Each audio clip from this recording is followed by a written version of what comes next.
Yes. All right.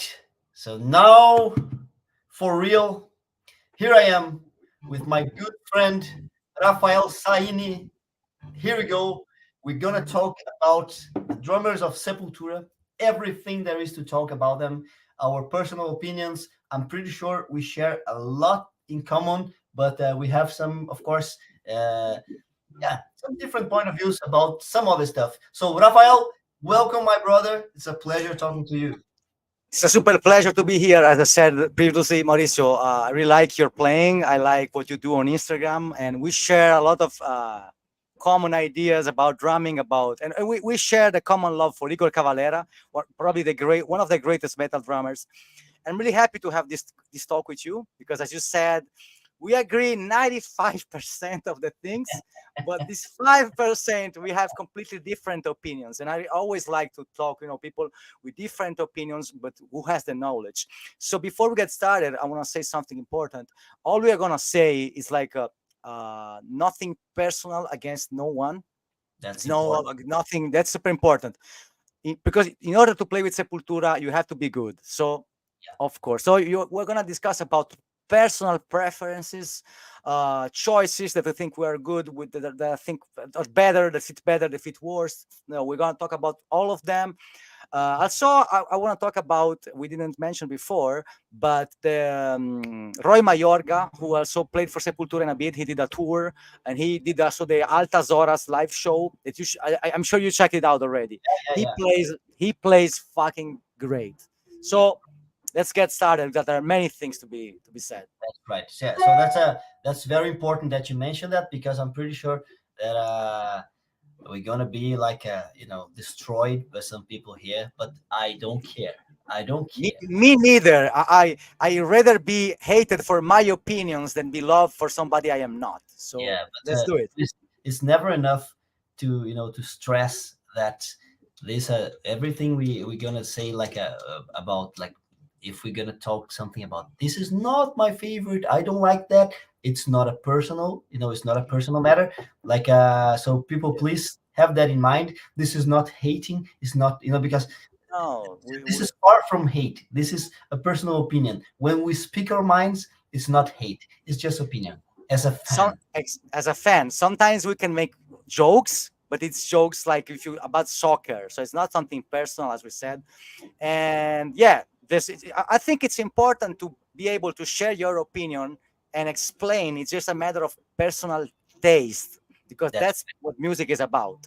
And especially today, something I like about you, Mauricio, that you are a very skilled drummer. You are very technical, but thank you you. are somebody who can understand the beauty of everything in music. I really like when you play like Ramones and you have the mentality of understanding that Ramones is beautiful as it is. Yeah, So just one quick thing, a friend of mine told me this, I will never forget. Imagine Ramones with a good singer. They won't be Ramones. So some bands they work because of that chemistry with people that maybe they are not the best at their instrument, but it's like mixing, it's like cooking and mixing different flavors, and sometimes you fucking get the like Ramones or Sepultura, as we're going to discuss now. that's right. That's right.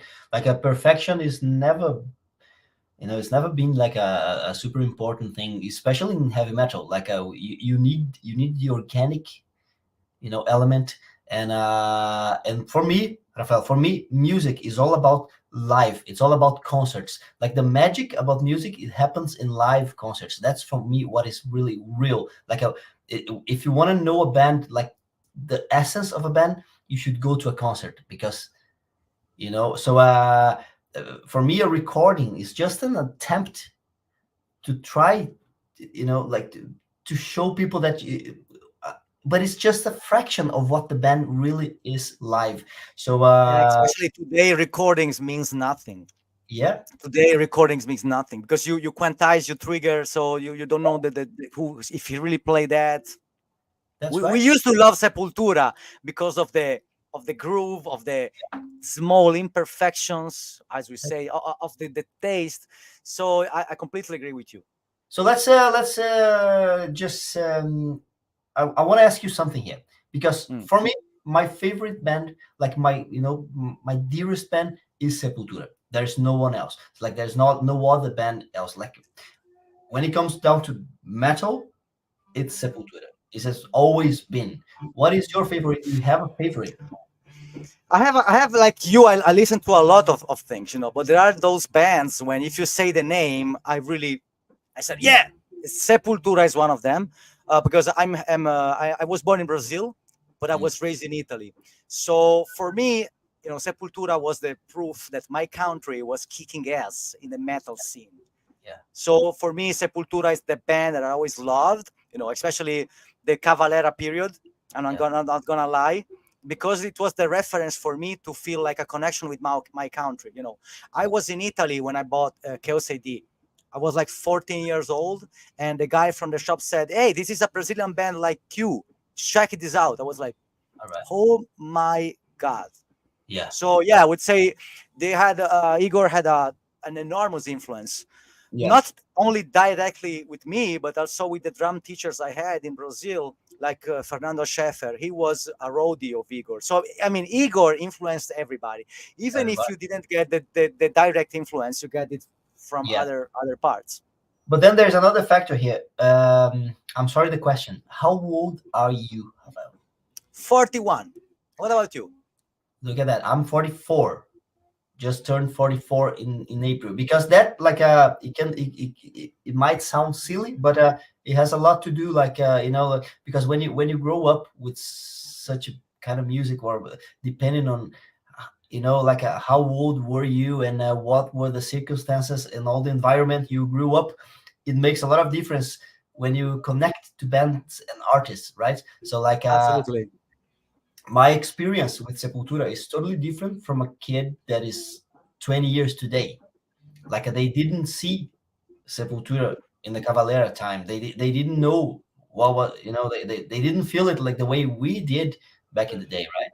Exactly. And something I want to say: if they didn't knew the Sepultura during the Cavalera period, they don't know what Sepultura is. And I'm not going to be disrespectful with Andreas and all the new era. I don't want to Yeah, do, but of we course. have to be honest, because the Yeah, main reason why Sepultura got so huge, it was because of the Cavalera yeah, presence, the drumming of Igor, also yeah, the character of Max, yeah, and I not want to be. I just want to be real, because Sepultura would never have made it till today if they didn't have Max and Igor.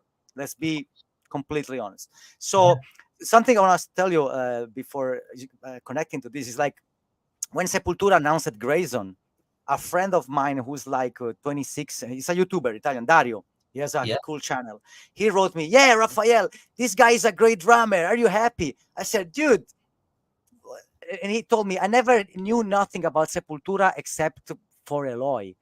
And mhm, this made me think. I said, "Wait a minute, you never heard about Sepultura with Igor?" yeah, So yeah, there is an age gap, and some yeah, people lost the yeah, beginning. Okay, so I can understand, because he was happy actually that Grayson joined. mhm, As I will say later, I was not happy, not because Grayson, yeah. but because it's the last tour of Sepultura, and Sepultura is a Brazilian band. So I think brasileiro deveria estar tocando batera. A Brazilian guy should be drumming. But as I said, it is just a personal preference. We're gonna So get there. yeah, Get there. So I would just talk a little bit with our audience here. Thanks a lot for tuning in, everyone who's here, and it's very, very, very fun if you enjoy, if you interact here. Like send your questions. Like it can be a little chaotic to follow up what's going on here in the chat, but we'll try to bring some of the questions to the screen here. And remember that we have super chats that are always welcome. we then we can bring them priority. We can give them only priority. super chats. Yes. All right. So yeah, I think we can start talking. Like, what about we try to make like a timeline and since beginning and stuff. What do you Let's say? absolutely. Yeah. All right. So, man, I remember when I was starting to listening to music. I have an older brother that he was kind of responsible to bring music into our home. I have to go back to about 88, 89, or something like that. And he was bringing, among other things, Ramones and Guns N' Roses and stuff. And then suddenly things got a little heavier. And I don't know what was the time, but I remember listening to Orgasmatron. That was my first contact with Sepultura's music. Was Orgasmatron, the Motorhead cover they did on Arise, and that was my first. That was a hit. That was a hit. Many people heard them because of that. Yeah. And then I already had like a band going on with my neighbors, and we would play Orgasmatron like over and over. And I remember that I asked, I wanted to have the vinyl record as a birthday gift, and I got it. And man, I was always playing Orgasmatron over and over and over. When I tried to listen to the other tracks, I couldn't stand it. Like I Really? didn't. Yeah, it was like, man, I was 10 years, 11 years or something. So Okay, okay. I was not used to that kind of music, and but I was pretty happy with just Orgasmatron over and over and over. Later on, I don't need to tell the story. Like I just got addicted to it, and but that was my first, my first contact with Sepultura and Igor's. And I remember that I was always trying to get the double bass in the end. Remember that was because the whole song is kind of easy, like simple, but the end you have this, and that was when I really wanted to have double bass, not double pedal. Like I wanted to Okay. have double kick, like because of that, because we were going and trying to find some live footage or something, and then we saw the double kick, and I wanted to have that. So that was my first contact. How about yourself, man? I will never forget. I went in a shop. I was like 14 years old. It was like right after I discovered hard rock. Like I had 1 year listening to just Appetite for Destruction for Guns N' Roses. It was Yeah, just that record over and over and over and over. So I went to the shop, to the CD shop. The younger guys will never understand the feeling that you go there, you watch the covers, and you said, "Okay, what should I hear?" And the owner of the shop said, "Listen, check this band out, Sepultura. They're from Brazil, like you." And it was Chaos A.D. The cover was like, wow, I was like, what is this? So I went home, dude, and I swear God, I will never forget. I was like, what the fuck am I hearing? I was like, wow, I never heard anything like that.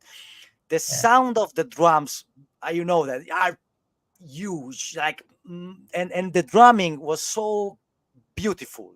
yeah, I always say this: beautiful doesn't have to be complex. This is yeah, something people doesn't understand, because when you hear that record, you want to go and practice and learn those parts. yeah, You want to learn, okay, check this out, check how he plays that. So yeah, Chaos AD was the beginning of everything, because actually Sepultura, now that I'm thinking, is the first metal band I ever had heard yeah. before So that, Metallica, maybe yeah. just same So moment. that's interesting because look at that. So when I got Arise, and then I started to enjoy the other tracks other than Orgasmatron. Then I decided to go after the first albums. So I saved a little money, and then eventually I got Beneath the Remains. And Wow. man, every time it was the story was always the same. When I had a new vinyl, when I was playing the first, I hated it so much. Man, I couldn't stand one single track of Beneath the Remains. But I just bought it. I had to. I- Same thing when I bought the vial from Cannibal Corpse. Like the first time, I was like, "What the fuck did I just bought?" yeah, man. And Because you're then not used to it. yeah, and then it was if you take like Arise and then Beneath the Remains is more extreme. It's like a even more old school, right? And so it was hard for me to listen, but then I fell in love. Let's go one more. Then I went to Schizophrenia. Man, same stuff. I couldn't hear. Man, it was hard to listen. Same, yeah, there you go.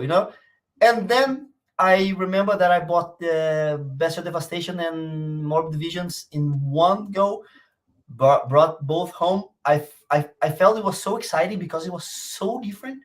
Like and by the time I might say it was about 93, 93, might be, yeah, 93. So I was already a little more like used to thrash metal, but then Bestial Devastation, more divisions, more death metal feeling into it. But then loved it, loved it, loved it, loved it. You remember when you went back to the early stuff? Yes, I remember because I was like Chaos A.D. and Cagliari, where I grew up. It was not a metal place, and there was not the internet back then, so you really had to take whatever was available. So after Chaos A.D., I just bought Schizophrenia. There's nothing to do, and I remember I was kind of disappointed because I didn't understand. I said, "Wait a minute, is it the same band?" I was like, "Wait." The recording was, of course, was bad, but that's so. As you said, it takes time Yeah, because in the beginning I was expecting too much. Then I understood. Wait a minute, Chaos AD is way after. This is the band that it's getting to. So I started liking it. Then after that, I went to Arise and I was like, wait. So I was like, every record was a different band, but somehow it has a cool connection. That's yeah, the coolest. I mean, they always. What is the great about Max and Igor Cavalera, or about Max Cavalera? Man, the songwriting. Because yeah, any record, it has good songs. yeah, yeah. Even when he was 14 years old, Yeah, it was kicking us. yeah, Of and course, the production was bad, but yeah, still, I like some ideas, and I like the way actually Igor, how he progressed. Because yeah, every record you can hear he was going somewhere, and then actually when I heard like Roots and I understand from Chaos AD, actually he found his way of being unique. yeah. That's right. Let's say because That's if right. Chaos AD is like, okay, this is me, and nobody else will ever be like me, in my Yeah. opinion.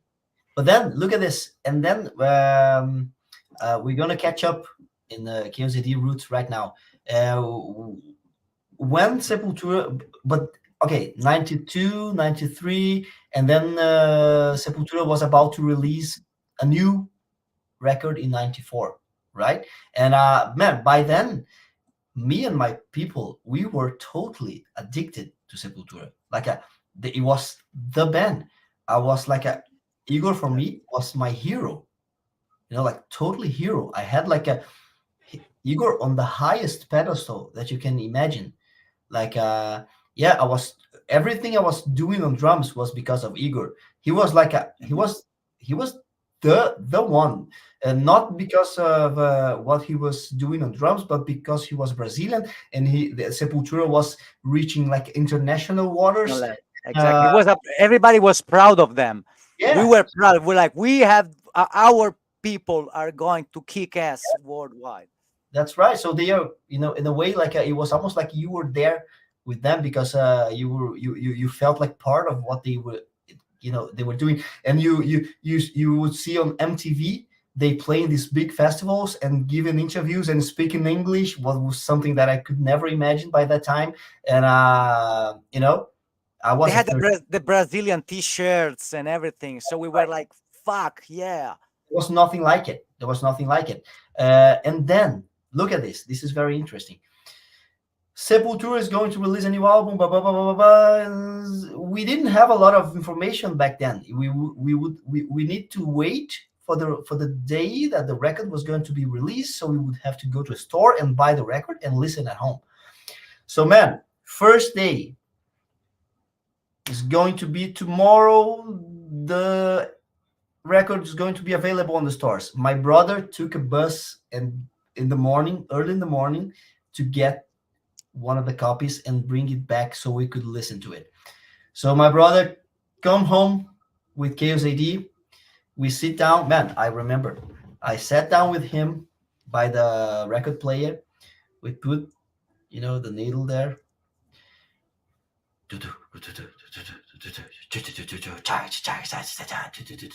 And we were like this. And then we listened to the whole Refuse Resist, and then we listened to Territory, and then we listened to Slave New World. Man, I was so disappointed because we were waiting for fast thrash metal. Many people told me this, that in Man, Brazil in the beginning, they were like, I was so pissed off. I wanted to stop, to listen, and I was like, "What the hell is going on? What this shit?" Like, and then we were just trying to, waiting for the next track, and then Kayovas was like, What's?" What? And eventually, B-side I think was Biotech's Godzilla or something, and then there was a little skank beat, and then, okay, this is something at least. More groovy, and slow parts. Man, I was so disappointed, And then the same day, Ratos de Porão was playing a concert in our town. So we were going out and meet the friends, and Dude, everyone was talking about the new Sepultura record, and I was telling them how pissed I was with that, and I couldn't believe that it was such a lame record, so slow, and where is the speed and everything. Well, just to make it short, day after day, I started, wait. yeah. Result, Chaos A.D is one of my favorite records ever. I love everything about it, but it took time. But It it's just, shows they were ahead, man. They were ahead of the time.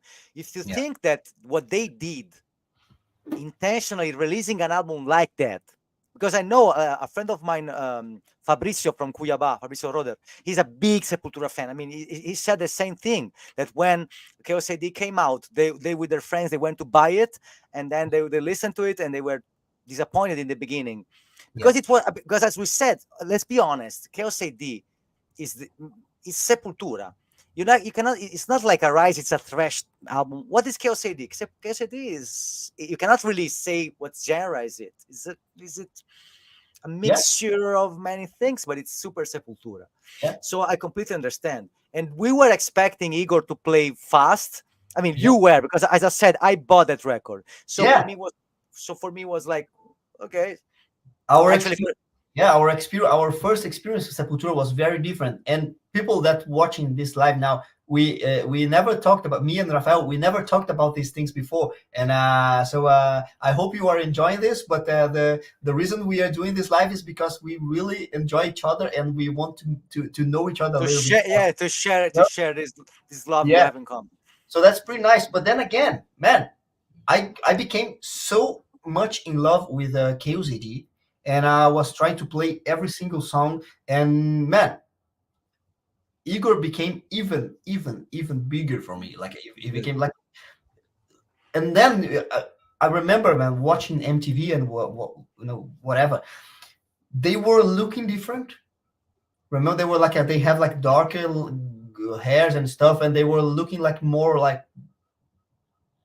proud of themselves or something like that. They it was almost like they knew that they had like gold in their hands, and they the whole world was paying a lot of respect for Sepultura in that time. And They could have been so much bigger, man. Everybody knows that. yeah, Everybody, because you could feel like something is happening. Because if you think about it, okay, schizophrenia, then beneath the race, Beneath the Remains, Arise, and then Chaos AD, and then Roots, that in my opinion is an experimental album. I would save like 3 or 4 songs, but the concept is pretty cool. yeah, yeah, But still, dude, they were hitting one after. I mean, yeah, I, we can only dream in our lifetime to make one record yeah, like that. They made so many. They man, made like in a yeah, row, in a row. So you can understand something magic was happening there. that's right. And like I'm not sure if you remember, but the magazines, the music magazines by then, like heavy metal was so popular even in Brazil. Like there was several magazine covers which was like Metallica and Sepultura. Yeah. So Metallica was not bigger than Sepultura back then. They were kind of the same. Like so Sepultura was huge. So, There, yeah, some people will never understand how big yeah, Sepultura was. That's yeah, that's what they were like. Not they were like going for it. I mean, I could not even imagine how big they would be if they didn't have to just that's fucked it up, as we know.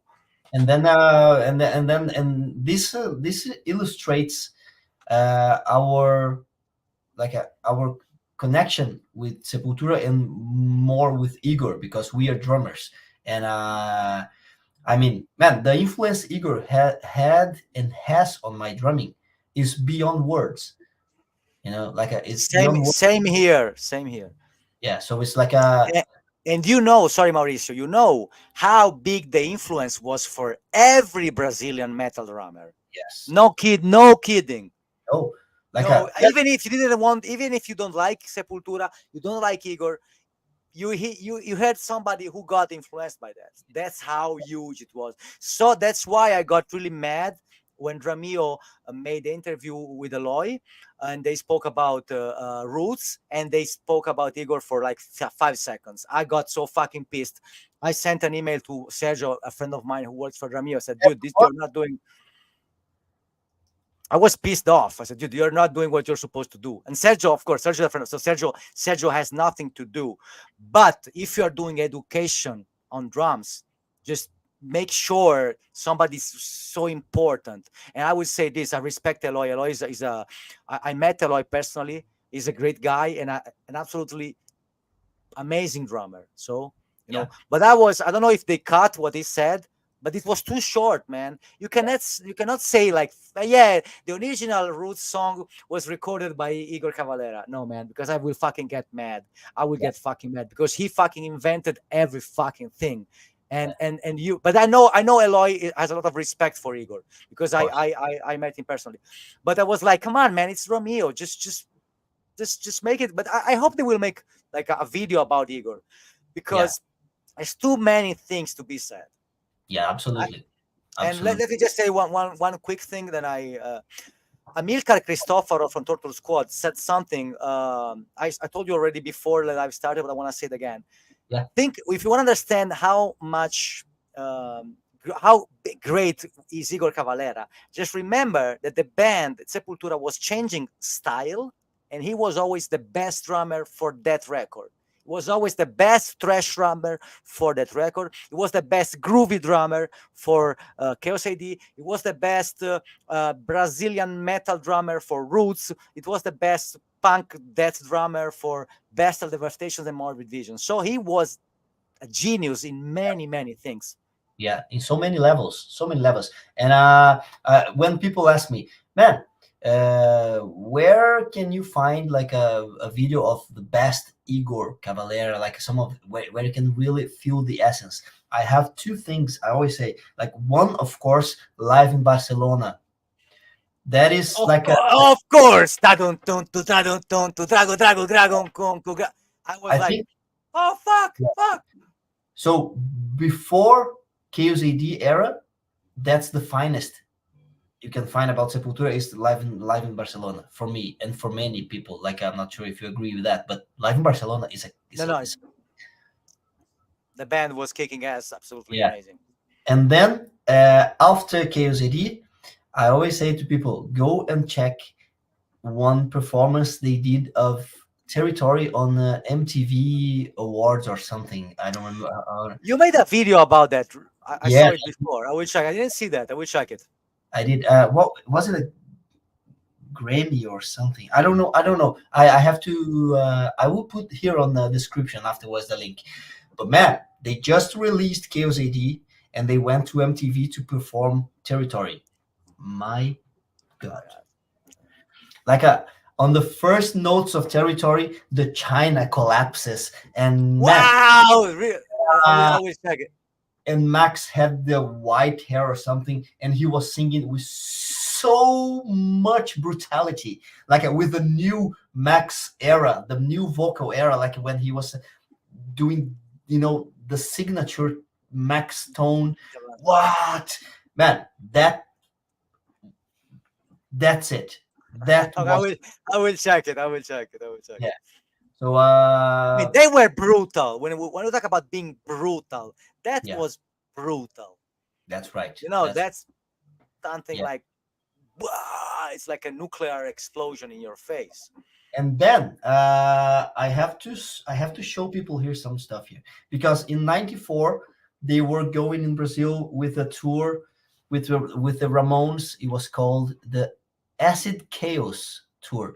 Ramones was releasing Acid Eaters record, and Sepultura was with the Chaos A.D. So You, I envy you so much for this. I really I envy you. Be honest. Tell this experience. I'm gonna cry. yeah. So then what was going on was Igor was always with Sonor drums. He had sponsorship with Sonor drums by then, and then he switched it to Mapex, and Mapex was doing a workshop series in Brazil connected with the concerts. So Sepultura was playing in our town, Porto Alegre, and then they were doing like drums workshops some days before the concert.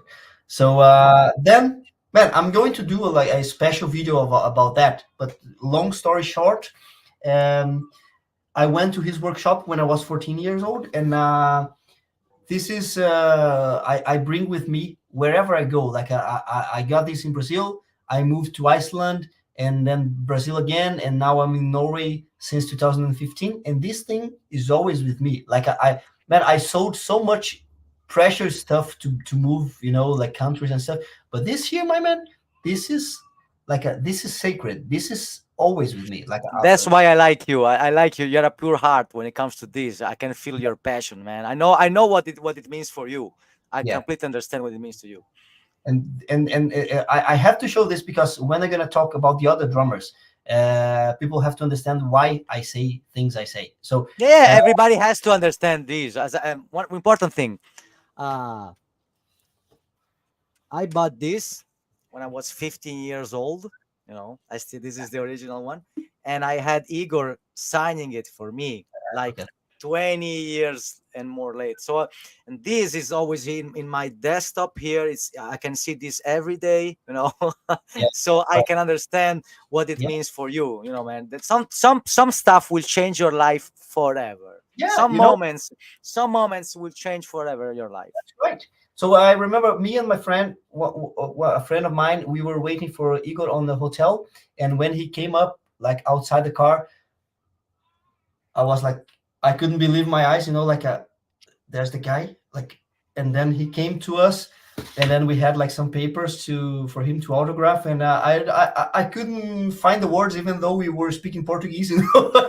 It was like I don't think I ever I didn't think I said anything. I just came to him like with the paper and the pen, and I think he just looked at me and just signed, or something. And then I was like watching him go, and he came into the hotel, and then the workshop was gonna be in some hours from that. It was the same day, and then I was there first, of course. Like I was second in the place because the first was a good friend of us. He was already there, man.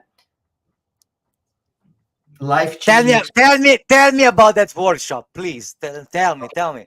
Well, it was like a full drum kit, like the drum kit he was using, like four rack, the four toms, and the whole thing.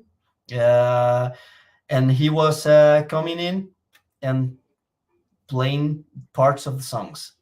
And there was a microphone. Man, it was like this. It was not. It was a very small stage. We were literally like 1 meter from the drum kit. Wow! So I can Yeah, imagine you were like having heat, like being punched yeah. on your face. I was front here, like the drums without microphones. It was just acoustic. It was so no playback, nothing. He was just coming, sitting on the drum kit, and slaying. And so I think he started with Territory, and I was like, because I couldn't figure out Territory by my own. It was hard for me to understand. And then he was playing it Same up, here. and then I got it. And then so he was stopping in between. He was playing like parts of the songs, not the whole songs. And there was a microphone for people that wanted to ask stuff. And he was also inviting, and like it was a free stage for people who want to go and sit on his drum kit and play stuff and ask him stuff. It was like this. It was like very informal. So and I had to, man, it was my chance to ask him, to talk to him, and I was waiting so much because and so many people were asking him stuff and to play that part of the song and then one of the first questions was, Igor, what are the techniques you use? Like, can you explain what techniques do you have and stuff? And he answered literally like this, man, I don't know, I don't think about techniques. I might have some techniques, but I just sit down and play. I Wow. don't. And from that moment on, all the questions were, can you play Beneath the Remains? And then he was playing. Can you play? I don't know what. He was doing that. That was it. And man, just to finish this topic here, I don't want to take a lot of time on it. Right when the workshop was getting to But be, you could play on his kit. Tell me yeah, about it. Just yeah. And then I was like super nervous to get the microphone and ask stuff. Like I was super nervous. I didn't know what to ask, but I had to do something because the time was running short. And I think I was the last one. I just got the microphone and I took I built up the courage and I asked, Igor, what are these pedals that you are using? Like they are kind of different, and can you tell a bit more? And he was playing Axis right when Axis. okay. Yeah, so he explained a little bit, and then man, he invited me to come to the stage and play. And then I was okay. I had it all in my head. Man, I was playing like a lot of drums by then. Like I sat on the kit, I looked at everything, pretty different from what I used to have. Like I had some very shitty drums, and I was looking at the whole Igor Cavalera, and he was right here by my side. So I started playing like a rusting piece, and then I connect with the agony of Corsus, the Sepultura, the drum. Okay.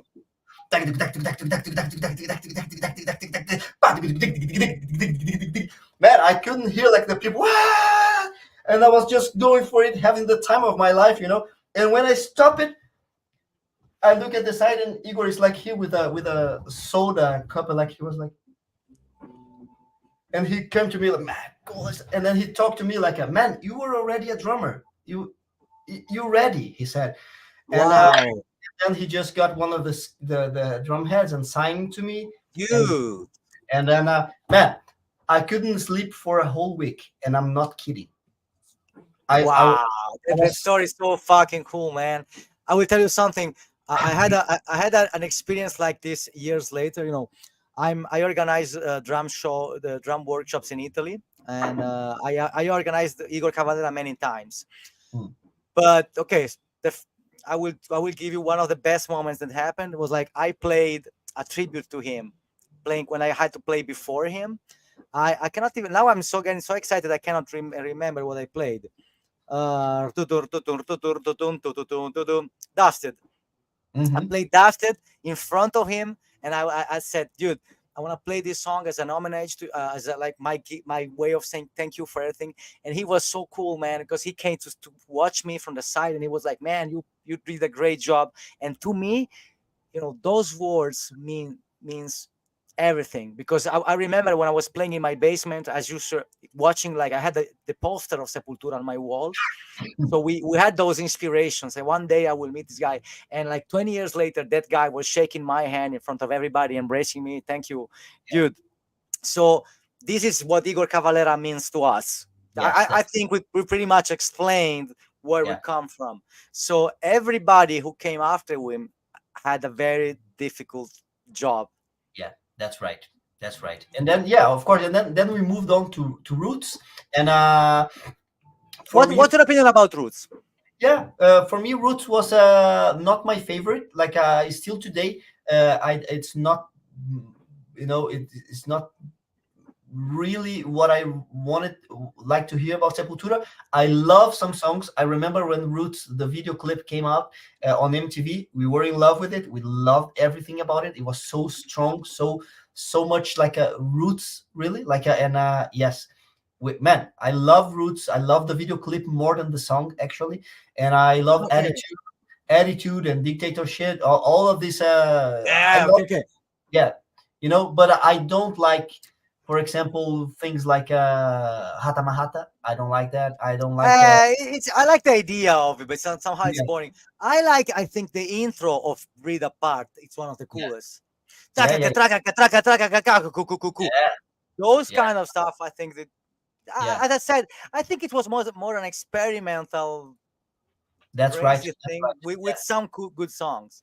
Yeah, but But still, yeah, the I had ideas. enough, I kind of had enough of the groovy stuff. I was I was beginning to listen a lot to more death metal and more old school thrash metal by then. So I was kind of, I I wanted understand. more.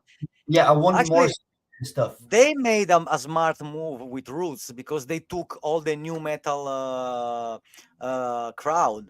Hmm. That Roots was a very good for them because they took not only the metal guys but also the new metal. You remember Korn, POD Yeah, was getting big, and Sepultura was somehow in the yeah, middle of it. It wasn't not. It was becoming a kind of a new metal, not new metal, but Sepultura was like a good mix of everything. yeah. The That's right. Sepultura did it all. And want it or not, they became huge with Roots. So like that was the the climax of Sepultura for sure Yeah. in terms of popularity, and that was it. So, but for me personally, but I didn't care. I just loved the band, like fine. I They was did just so much that even, yeah, like they did so much that even if the record wasn't good, they did so much. yeah, It was and I okay. don't get me wrong. Like I think Roots is a masterpiece, but it's not my favorite. It's like a my favorite. Like I cannot say what is my Sepultura favorite. Like I love everything about it. Like until Chaos A.D. and so. But there you go. Roots out. Many people loved it. Like they got to the whole world, and Well, that to do became fucking that legendary. Maybe yeah, even more than Territory, because Territory is a little more difficult. That yeah, small detail became. I mean, everybody who learns to play drums at some point they will try to do that pattern. Everyone. right. That's right. And the concerts were pretty badass. Like they were like because Max was like he was so impressive on Roots, right? The vocals was so Also, powerful. the look they had, like they were unique, man. They had the red, the black and red hair. That's right. I So it was remember. like a super exciting times, and then we after Roots, then like Max left. There was a lot of trouble going on. Like until today, we are not exactly sure what the hell happened. And but I think the guys were a bit too crazy, and they couldn't handle it. Yeah, probably no one could have done any better without. They were too famous, too young, too much Yeah, ego going on, and I guess it's not easy to be yeah, one with the other after so long. Okay, yeah. we know. And, yeah, and then Sepultura kind of lost his soul, like after Max. Unfortunately, yes, because they, and I always say this, they changing to Derek Green, who is not Brazilian, in my opinion, was like the first kind of. I mean, uh, you are Brazilian. You know how much Yeah, we care about our culture. No, and now Eloy is in Slipknot. Everybody is posting the Brazilian flag. yeah, So for us, Sepultura was a Brazilian band, and when they put somebody who was not Brazilian, I already started feeling like something is not going on the right direction. Then the album Against came out, as you know, an album that's kind of, it's just some interesting things. The thing was like a Japanese concept with a percussion, so yeah. they tried to do something not Brazilian related, but I think was a wrong move Mm, because it was kind of, I don't know. I felt like something is wrong. I don't know yeah, because after Roots, something Japanese percussion oriented with the different vocals and stuff. So I think everybody knows it was the beginning of the new era. Of course, they got less famous. They had to build again the name. yeah. Then after that, they did the Dante something album. I never heard it. And then Igor left, and then we start the guys who had to took the throne. Yeah, that's So right. That's right. And then we're talking about Gian Dolabella. yes, That's before that, just to make sure we know the guys. Roy Mayorga filled in, yeah, and he filled in. It was fucking great. That's I right. saw some videos, absolutely great. But now I have a question for you. Do you know why he didn't stay in the band? Because I know why. I What mean, did you say? What was the question do again? you know? Do you know why he didn't stay in the band? Roy? Yeah. No, I don't know. What I know is that, and I know from somebody who's very, very close to the band, that Sepultura had one rule: that the drummer should be, no, must be Brazilian. Is That that was, yeah. This is what somebody. I don't know if this was said by somebody who is in the band. I cannot say this any. I don't know okay? if it's a secret.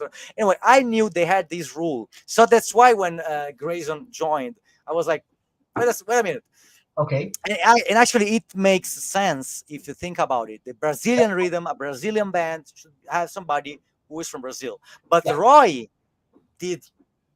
I Amazing. mean, no. If you the Breed Apart, when he plays Breed Apart on the Altas Horas television show, dude, it's fucking unbelievable.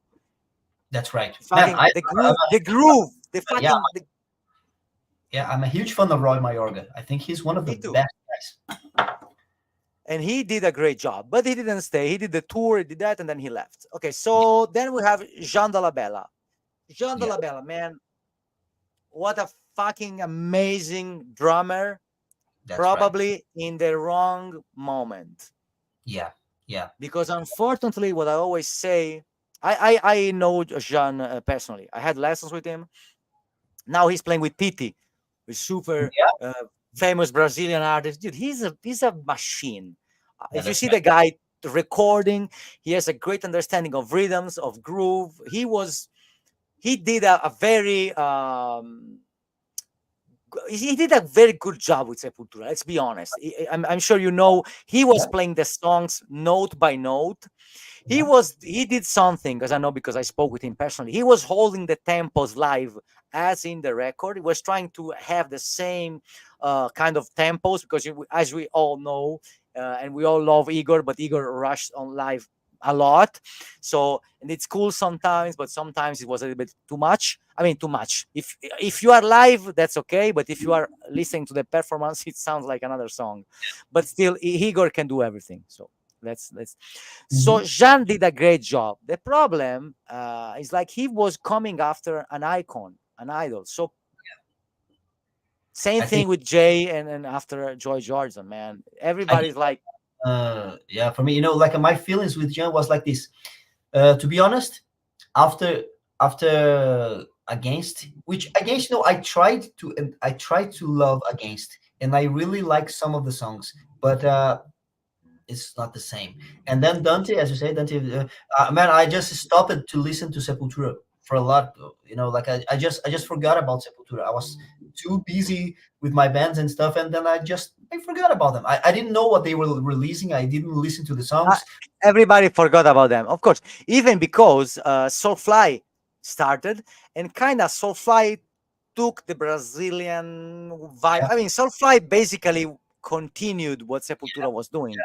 and then but then when I heard that Igor left, and then there was a new drummer, I got super interested. Like, wow, let's listen to it. And I remember I really enjoyed it, like, because I could see. What's the record? It's Kairos of Alex. It's uh, Alex, right? Man, I really It's don't know. the first one is Alex, because I have Kairos here. Yeah, But then which I is should be. which is a good album, right? It's a good record. To be It's like, honest with you, man, I had to listen it again and again, because yeah, to me, Sepultura, when I was hearing Sepultura without Igor and Max, it always kind of flipped my brain. Was not, yeah, no, that's right, not. that's Maybe right. if they had another name, would be easier for me to hear them. No, Yeah. but I know some of the songs, because Jean Dolabella put some drum camps on YouTube, and I remember I was like, wow. There's that Hmm. song, tu pa tu ta tu ka tu ka. Dude, he's playing so good. Yeah, Jean Dolabella is a fucking great monster. very, Great, very. Like, great drummer. Sorry. what I really enjoyed about Gia was the respect that he had with the songs, like especially the classic songs. That was for me super important. Like that was super important. I know he told me something I will never forget. I told him, "Hey, how long did it take for you to understand the music of Sepultura and be inside of it?" He said, "Dude, it took me like 1 year of touring to really get into this kind of mood." He was really, I mean, he was really respecting a lot the material. He Yeah, was really, he took it very seriously. He that's took it right. seriously.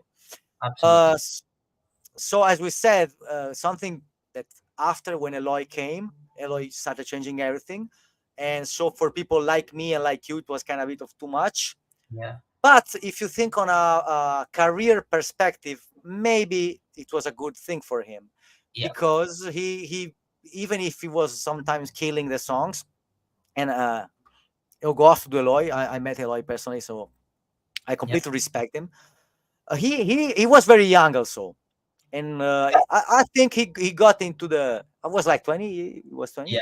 Just before you continue, man. I'm sorry. Like, look at this. Dante was the first with Gian, and then Alex was the second with Dante. So I'm no sorry. Dante was with Sorry. Dante was still with Igor. Igor. That was the last Igor's album with Sepultura, Okay, and then Alex 2009, the first with Gian. Okay, okay, that's okay, just to and then Kairos afterwards. That's it. And okay. then yeah, you can please continue. So as we said, Jean Dolabella did a great job. As we said, absolutely great job.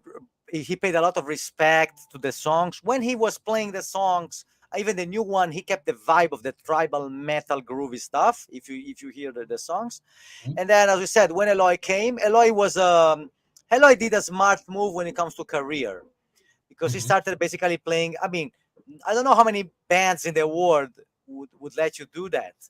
Yeah, So they were like, maybe they did that so in order to kind of put a shadow on Igor. I don't know why, yeah. because sometime it was like was weird. But something I like about Eloy, with this because what I like about Eloy is that Eloy kept the brutality, and everybody has to understand this, because Eloy kept the brutality of Igor, even adding stuff and whatever you want to call it, linear fields and polyrhythms and stuff, but he kept the brutality. And it Mhm. is something that is really, really, really important when it comes to the music of Sepultura. Yeah, Because if you take off the brutality and you just keep the linear stuff, and I'm sorry, man, but think about the name Sepultura. That's death, man. That's fucking.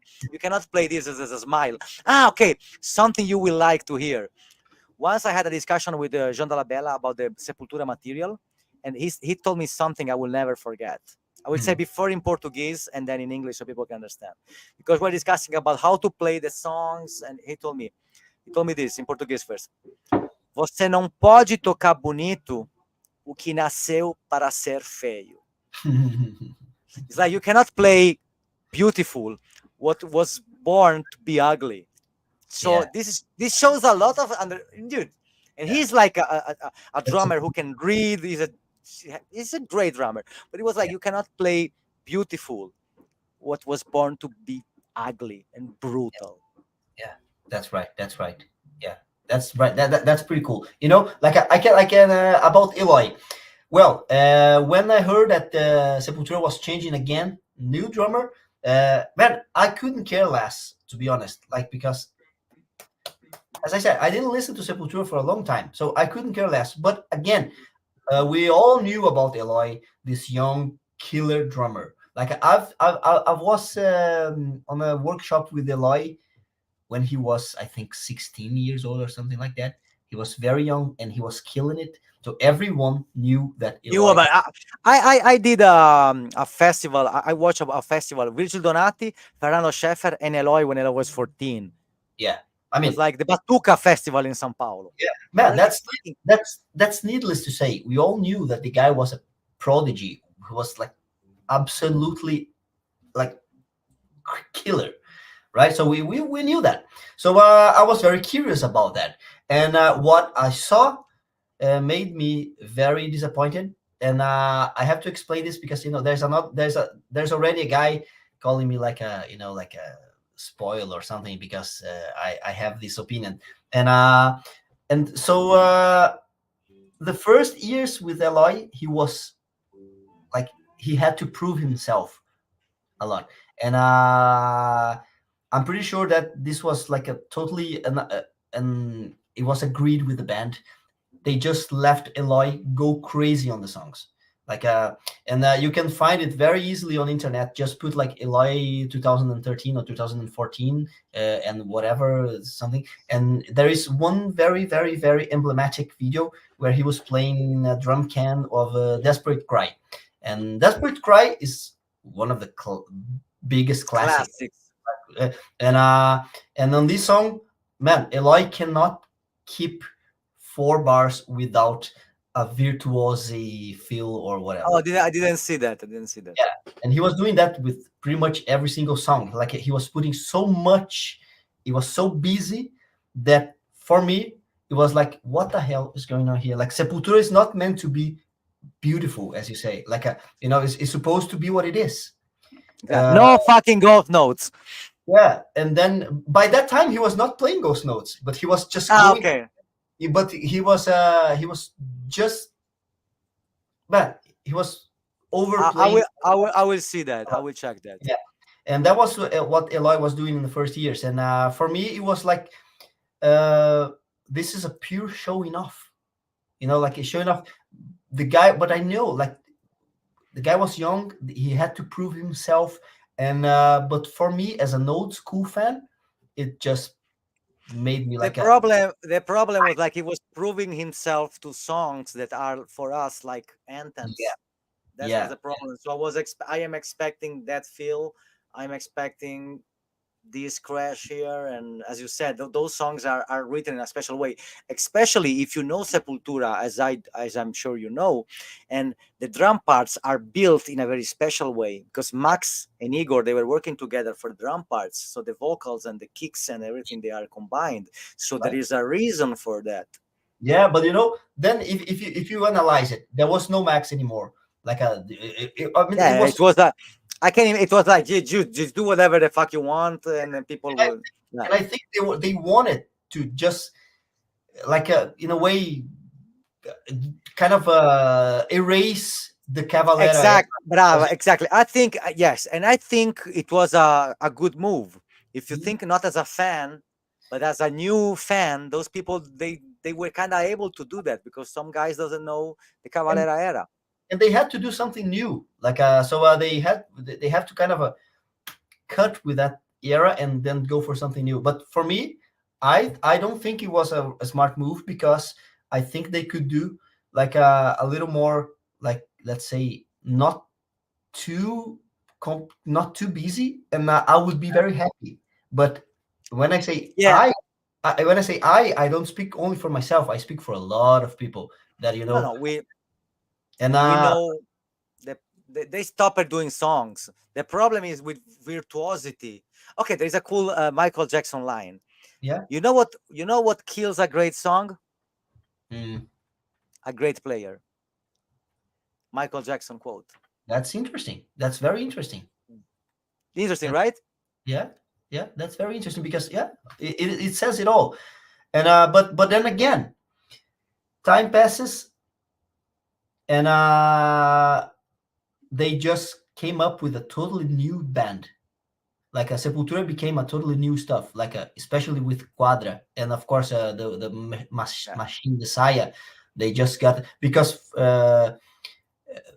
they then I think Eloy on Quadra is the good Eloy, is the Eloy that I like to listen as, not Sepultura. For me, Sepultura is totally different band from Quadra and stuff, and I think it's pretty. There are a lot of quality there, but there's nothing to do with old Sepultura, And I think Eloy, he in the last years on Sepultura, he was playing the old songs with a lot more respect and a lot more like he changed his approach with the songs. I think that growing up, he understood. When I met Eloy, I remember Eloy was really curious to hear old records too. I remember I gave to Eloy, I told Eloy to listen to Terrorizer, and All right. he put it on Terrorizer Pizza. Oh, I will check that for sure. Thank you. He was searching when I met him, so I during the pandemic, so that when we talk about it, so I was he was getting back into the stuff. We get older and we start understanding many things. So you're Yeah. right, he had to prove himself, and he could do it. I mean, and as we said, it was a way of showing up. Even for them, we have the best Brazilian drummer in the world.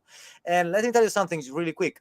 When I saw him play with Slipknot, you said something I completely agree, because he's playing great and he's playing the songs. Yeah. No overplaying. He's playing the songs and he's playing great. This this That's right. shows us so that sometimes having the freedom is not always a good choice. Yeah. Not Yeah. always having the freedom to do whatever you want. It's a good thing to do. That's Because right. when I heard those songs from Quadra and stuff, to be honest with you, let's be honest, Sepultura was not an easy thing to carry after the Cavalera. So I can only imagine. So Yeah. but still, the thing of wanting to erase from the past, but also erasing a past that is so important, because at the end, that's why we love the band. Yeah. So I mean, wanna acting like it never existed. It's even more confusing, in Yeah. my But opinion. yeah, for me, the point is they have to come with something new because it was pretty much a totally different band. But again, what are the songs that what take the set list of every single Sepultura concert? I think it's 70% is the classic Cavalera Of songs. course. So that's why you should accept this and not trying to change something you cannot. Because or you change all the set list and you are really brave, like, okay, let's do this. You cannot say you just can't say okay, Sepultura is a whole new band. Well, it's So not what change the set. the set list is telling me. But then again, I understand. And when we talk about the Sepultura fans, there's a lot of different people. Like there is me, which is like a uh, old school fan. Like I totally respect what they were doing in the last years, and I totally respect, man, total respect. But I don't care. Like it's not my kind of music, and that's Yeah, fine. there's a guy here saying we are you are it's not being a hater, it's having an opinion. Yeah, that's right. It's not being a hater. I mean, I'm not so listen. Something I want to say to people: being metal is not being in love with everybody. It's having Yeah, your own opinion, man. And we are not being rude. This yeah, is the that's problem with today's people. Yeah, there is a big difference between being a hater or being somebody who has an opinion. I'm sorry, yeah, man, I don't like it. And as I will say, I didn't like the way Sepultura is doing now, and I have the complete right to say my opinion. It's freedom we of speech. It's we're getting freedom of there. speech.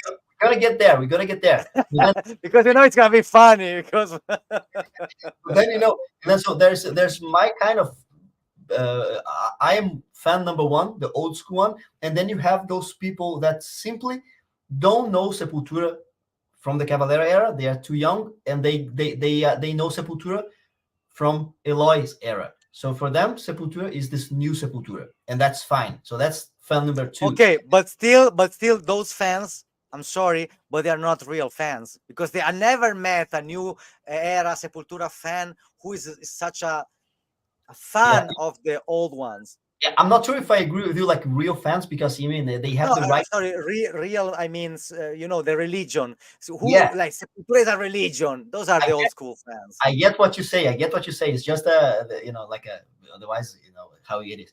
And then the fan number three, which is like my brother. He loved the old Sepultura, and he's kind of more open minded, and he also loves the new Sepultura. So like he just goes and he accepted Yeah, whatever, and yeah. So that's and there's some people like that in the world, and that's fine for me. You know, all of them have their opinion, and they have the right to think as they exactly. But I right. want to say something that's important.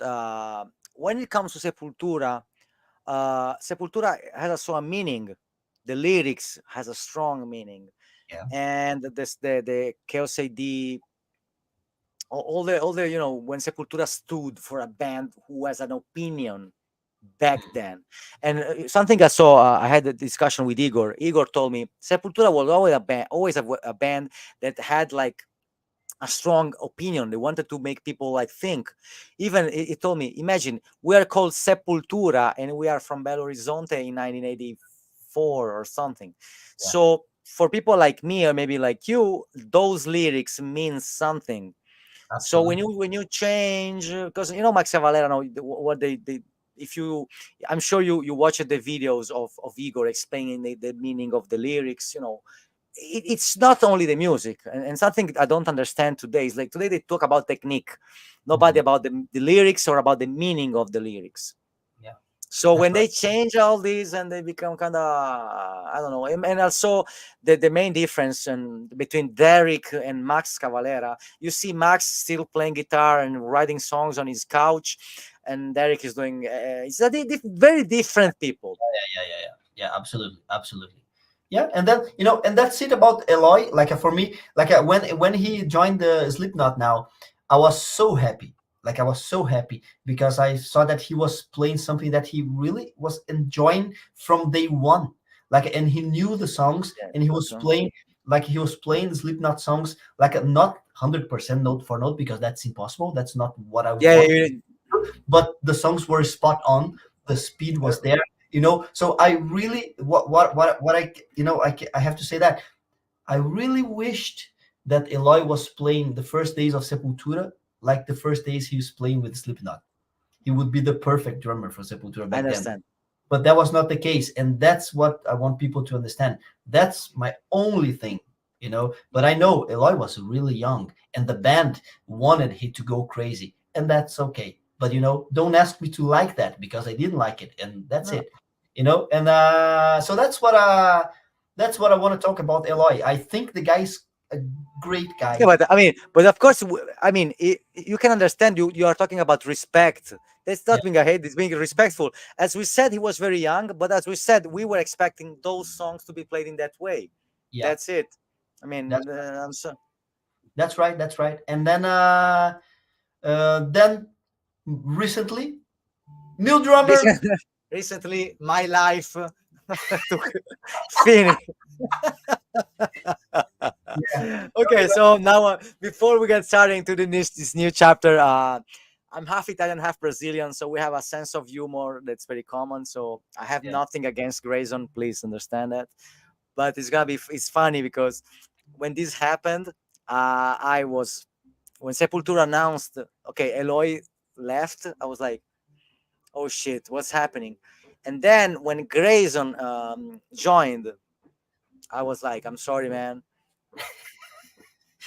You know what I did? Right on. I went and I'm a fan of Grayson, not in yes, Sepultura. yeah. I unfollowed Grayson and I unfollowed Sepultura. Right on. I said, Really? okay, yeah. Like 5 minutes afterwards. Uh, and so my friends, they were sending me videos. Hey, do you like the Gringo? Because they know how much I wanted a Brazilian guy to be there. Because Yeah, I know many guys who could have done that. Then we know it's management. It's a big tour. Then yeah, it's another thing. So, but now I'm talking as a fan in a fantasy world. Okay, yeah, yeah, like a Brazilian band who's doing the final tour, the final tour for the 40 years, and they have the Sepultura logo and the Brazilian flag. Now half of the band is American. Dude, seriously, fuck you. Seriously, fuck you. And has nothing to do with Grayson, please. Just because he's done something, I would have done the same. So don't. But dude, how can you have the Sepultura logo with a Brazilian flag and yeah, somebody who is from I don't know fucking Chicago or New Orleans or whatsoever is playing roots and he doesn't even know what is a maracuja or it's I'm sorry, it's a cultural thing, It's like Albano and Romina, and now Romina is somebody from Russia. It has nothing to do with Albano and Romina. This is Italian. Like, what my hands? This is Italian. So I was expecting the last tour of Sepultura. Because, listen, this is important. If it was not the last tour, I would be not okay. happy, but like, okay, let's do this. But you are saying, yeah, we are gonna celebrate the life of Sepultura with half of the band being American, dude. You are not fucking buying a single ticket. You will not have my fucking money. Nothing. I'm not even listening on YouTube anymore. Yeah. Well, you almost unfollowed me, I think. Yeah. Okay, let's Okay. say to the crowd Yeah. because we were making jokes. Yeah, explain, Yeah. explain. Let me tell about what I think about Grayson. Well, I was very surprised when they announced Grayson. I thought like I didn't see that coming. Like I thought it was like unreal because we all loved Grayson because of his jazz big band videos. Everyone loved the guy about that. Like a Me man. too. Me Yeah. too.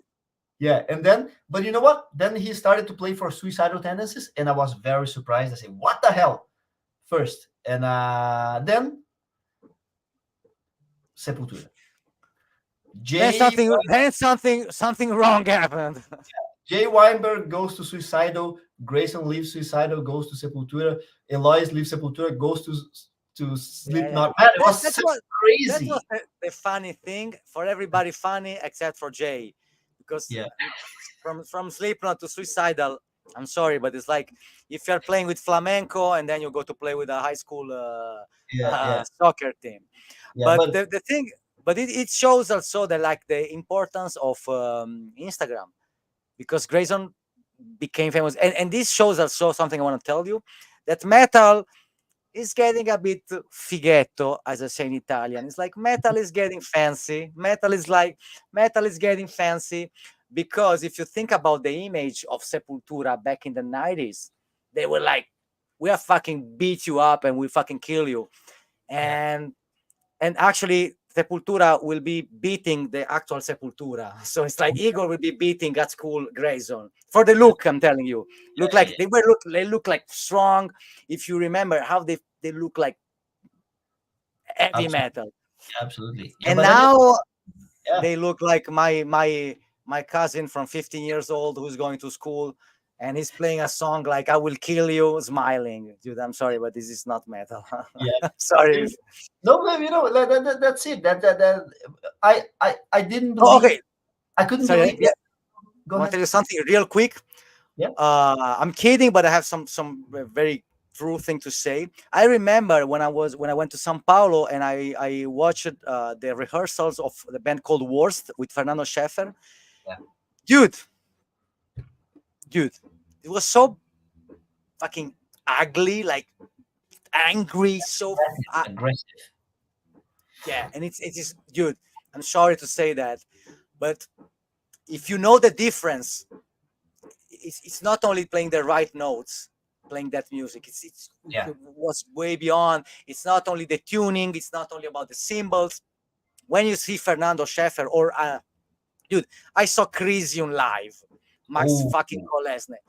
I yeah, was like, what the fuck I yeah, just saw? yeah. No, That's another video because Crisium is unbelievable. but they have what they share in common. Oh yeah, It's the aggression. yeah, It's the aggression that, in my opinion, and I'm sorry, I don't want to look rude. It's missing. The yeah. aggression is not being beautiful. I don't. I'm sorry, but to me, Sepultura with a guy smiling. You know the words. Do you know the words of the Yeah, songs you are playing? No, man, you don't know. And you, yeah, I'm sorry, that you are disrespecting people for who those songs mean something. You know, for yeah, us, those songs mean something, and you are smiling, you are laughing. You're, dude. I'm sorry. Fuck. yeah. Yeah, but that's we're talking about Grayson here, and then what happened Yeah, was, sorry, and not about the Grey Zone. I'm talking about the band and everything. yeah, I mean, I'm gonna talk about Grayson. I mean, like, so what happened was when Grayson started to release some videos of Sepultura when he was playing the first concerts, I got kind of pissed because he was playing old school Sepultura songs, influenced by how Eloy was playing. No, He no, no. didn't He go, was no, he was not. He was mutilating the songs, I would say something. It's not because you have a fucking phone that you should post every time you go to the toilet. Just wait, make the songs right, and then just post them. yeah, but then As I said, I'm an old school guy, yeah, so when I hear the songs, even my father knows. that the cymbals are there. You're playing Yeah. roots with a cymbal every 2 bars. Even my father could play roots. And this is why I got angry. I said, dude, how can somebody who doesn't know shit about the music of Sepultura carrying the history of the band on the last tour? That's why I got mad. Yeah, I And it's understand. not because it's not good. You know nothing about dude. You could play roots now, and 50 of my friends they know the songs because that's part of their DNA. And you have somebody who doesn't know a song doing the final tour, and you want me to be happy about it. I'm not gonna be happy. I'm not. I'm not buying your fucking tickets. You come to Italy, I'll go in the same city, and I will stay at the bar in front of the Yeah, venue.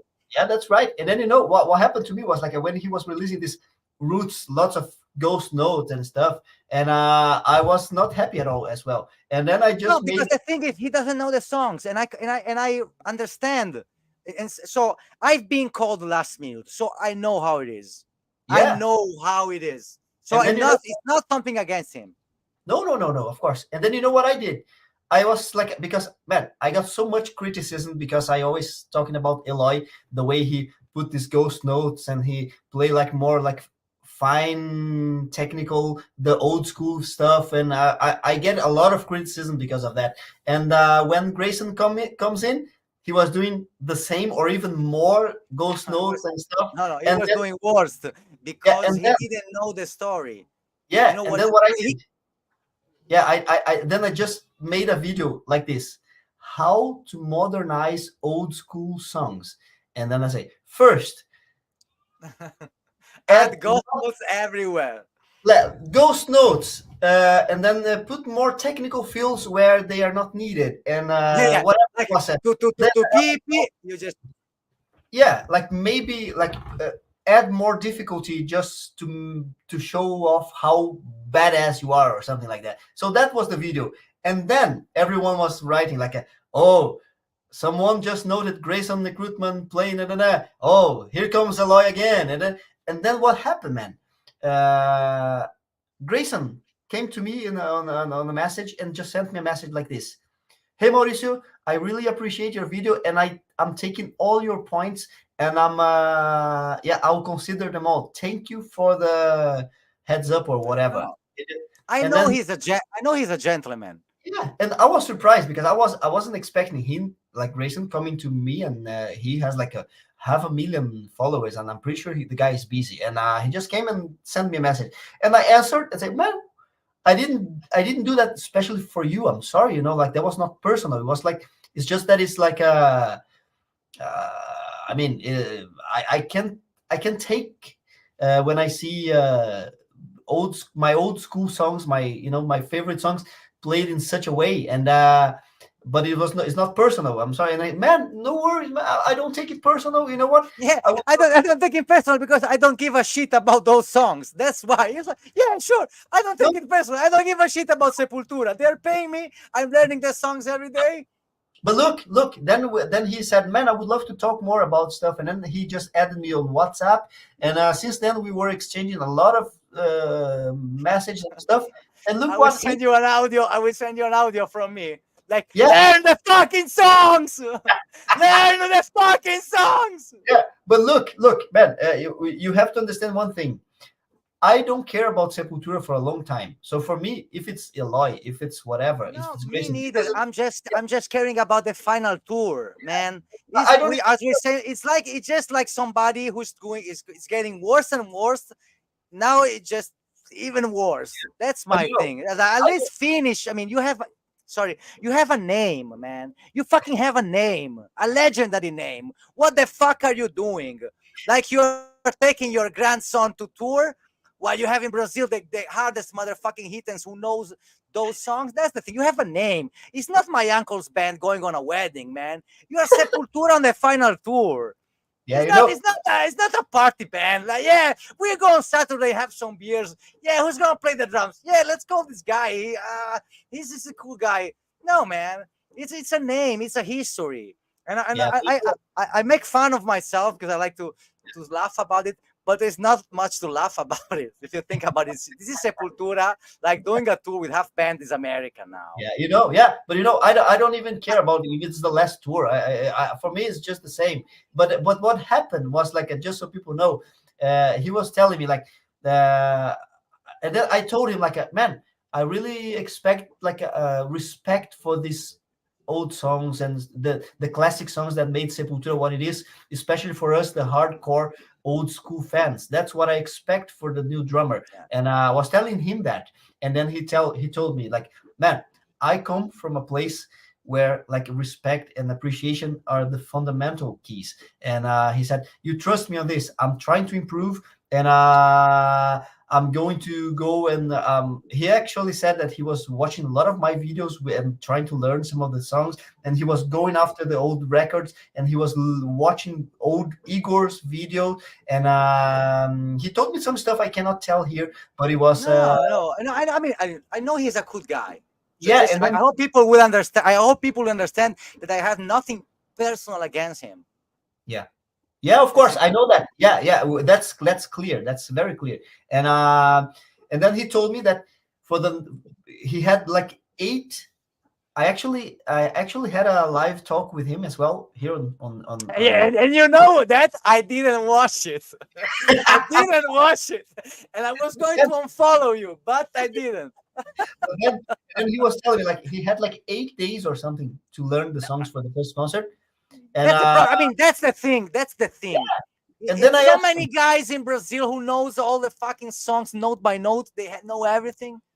but then I asked him, man, and what do you think was the reason that Andreas and the guys called you first place Ah, and not another drummer?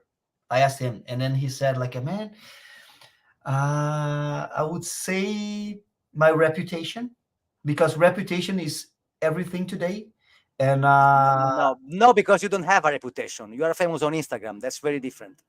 yeah, Instagram numbers. And let me tell you something. I'm sorry. Now I get fucking angry. Now you know something. I will tell you.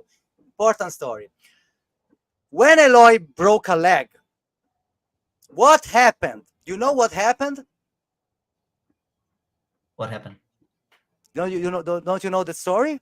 I mean, I know that he kept on playing He and was stuff. exactly, but the doctor told him, if you have any pain, you have to stop immediately to play drums. So you have to find somebody who is ready in 5 minutes to play what you play. So you know what happened?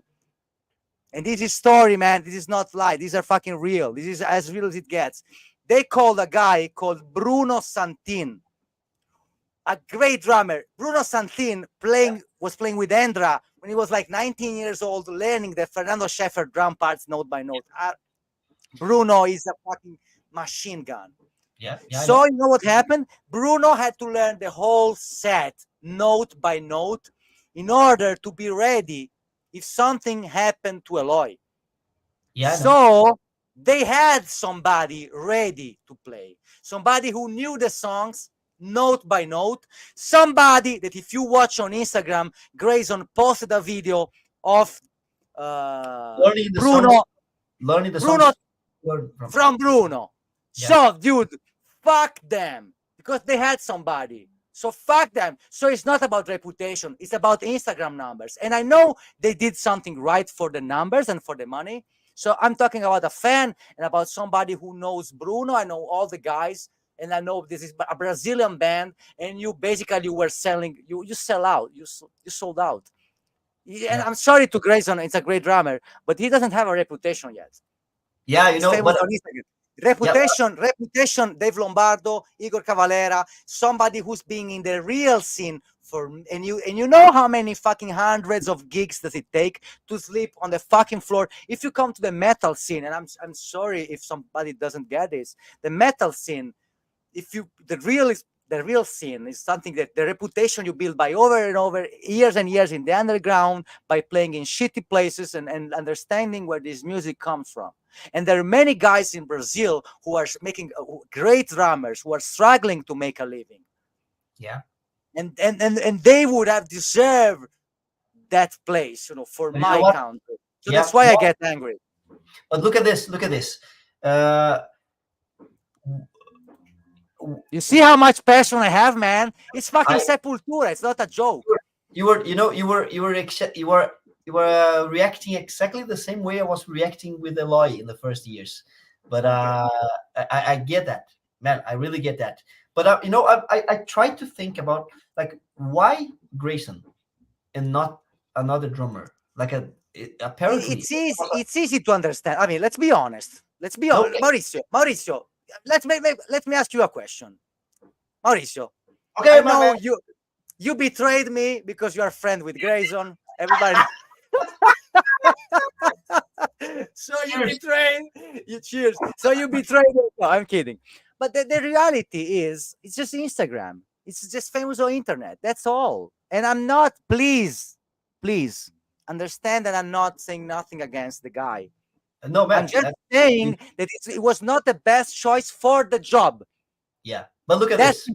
and I respect the guy. Really, I watch all his fucking clips playing Buddy Rich and all the stuff, and I really have my highest respect when he plays jazz and this kind of stuff. Yeah. Please don't get me wrong. No worries. Like if people don't understand that, it's their problem. Like I'm with you there. A But friend look, of mine wrote, "Keep calm, Raphael Saini. Keep calm, nothing. I am angry." calm my ass, you mother. Yeah, vaffanculo. But look at this here.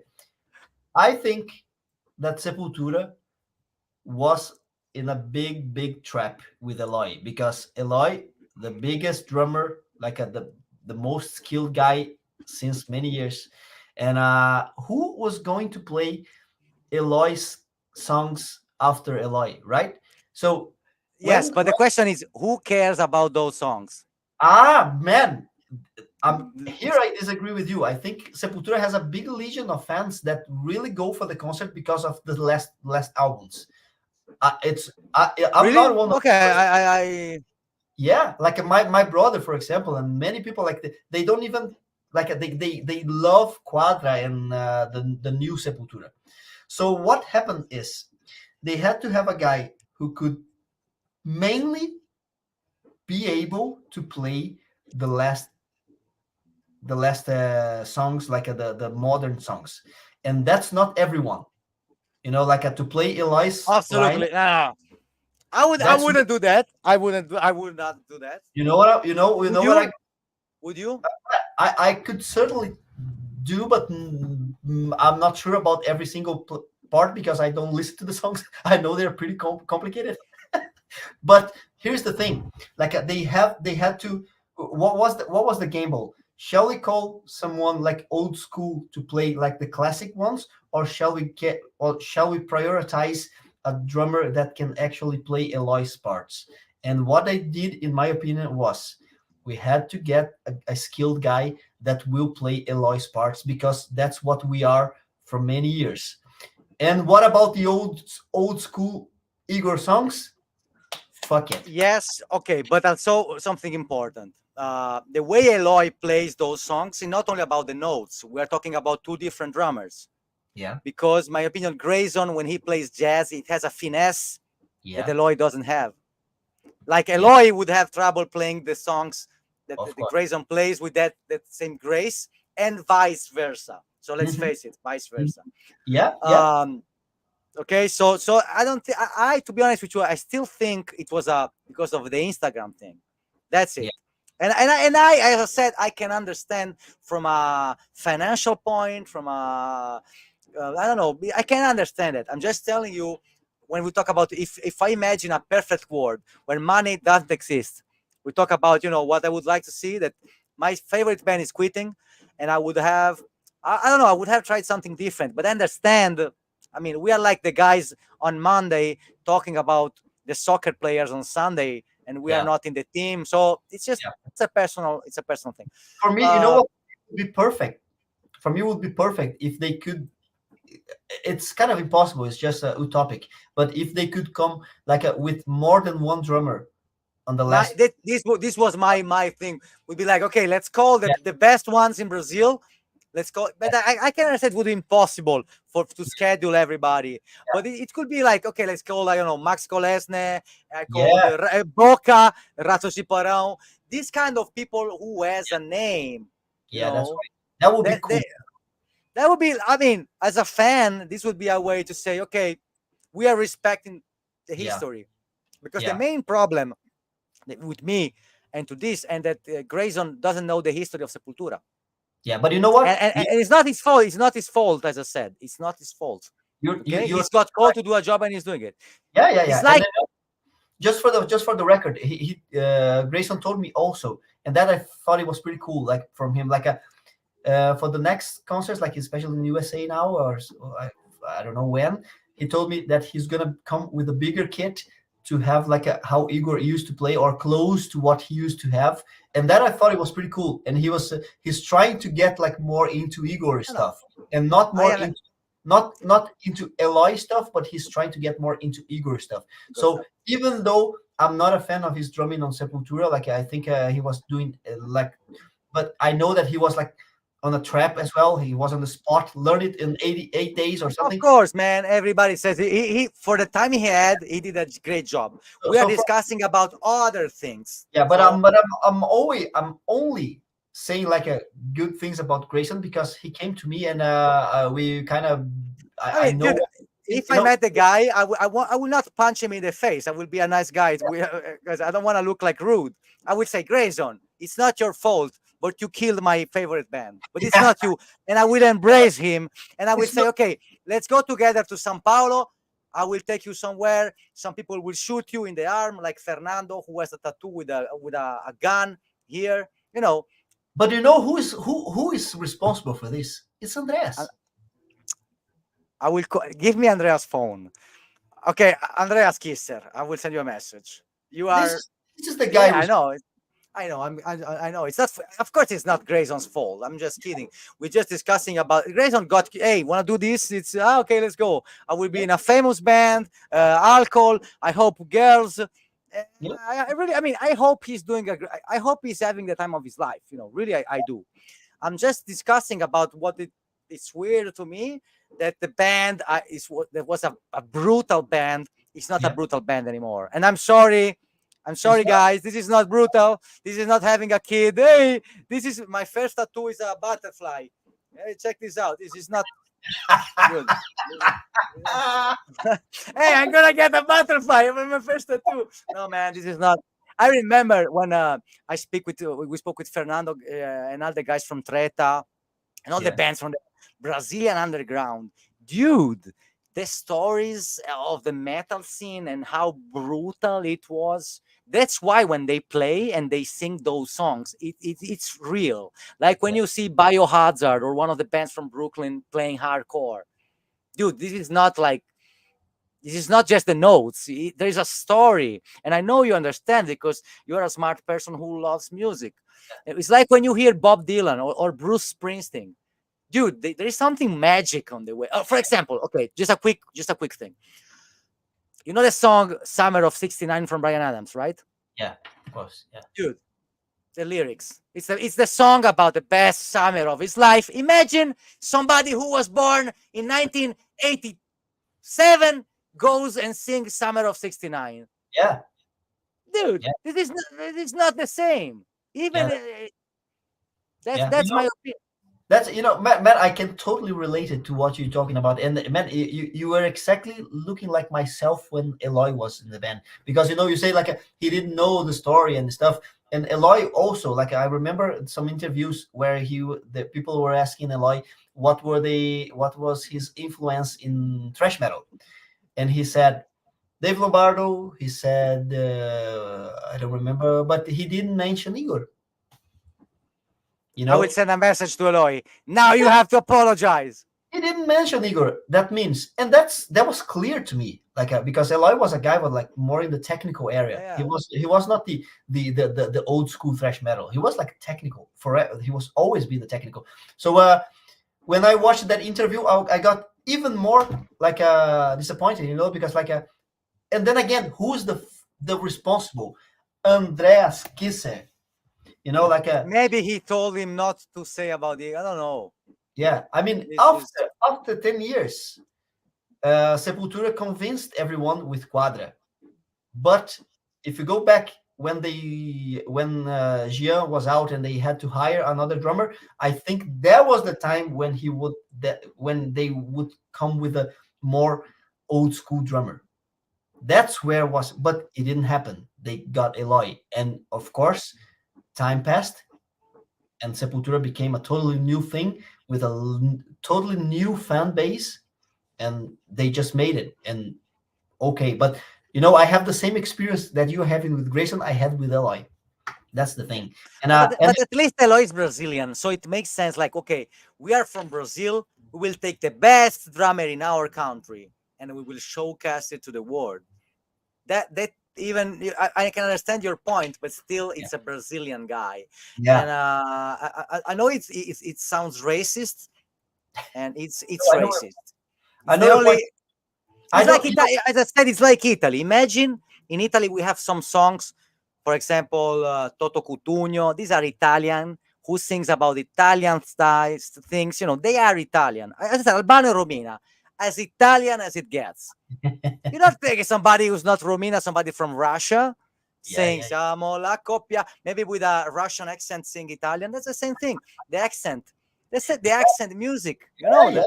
yeah, yeah, yeah. And then again, I agree with you. But then, once again, I don't care much for that because I don't care about Sepultura for a long time.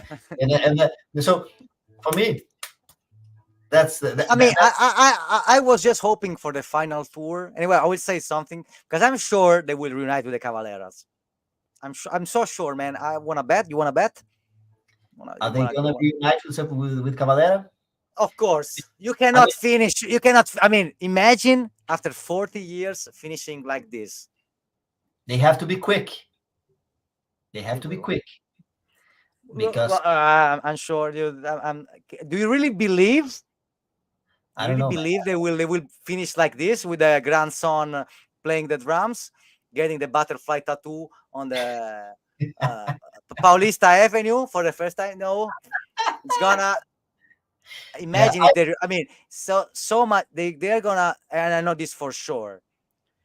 They will receive. They will be offered so much money, yeah, so that's they for they will do it for their kids, not for their yeah, friendship. As yeah, that's all these bands.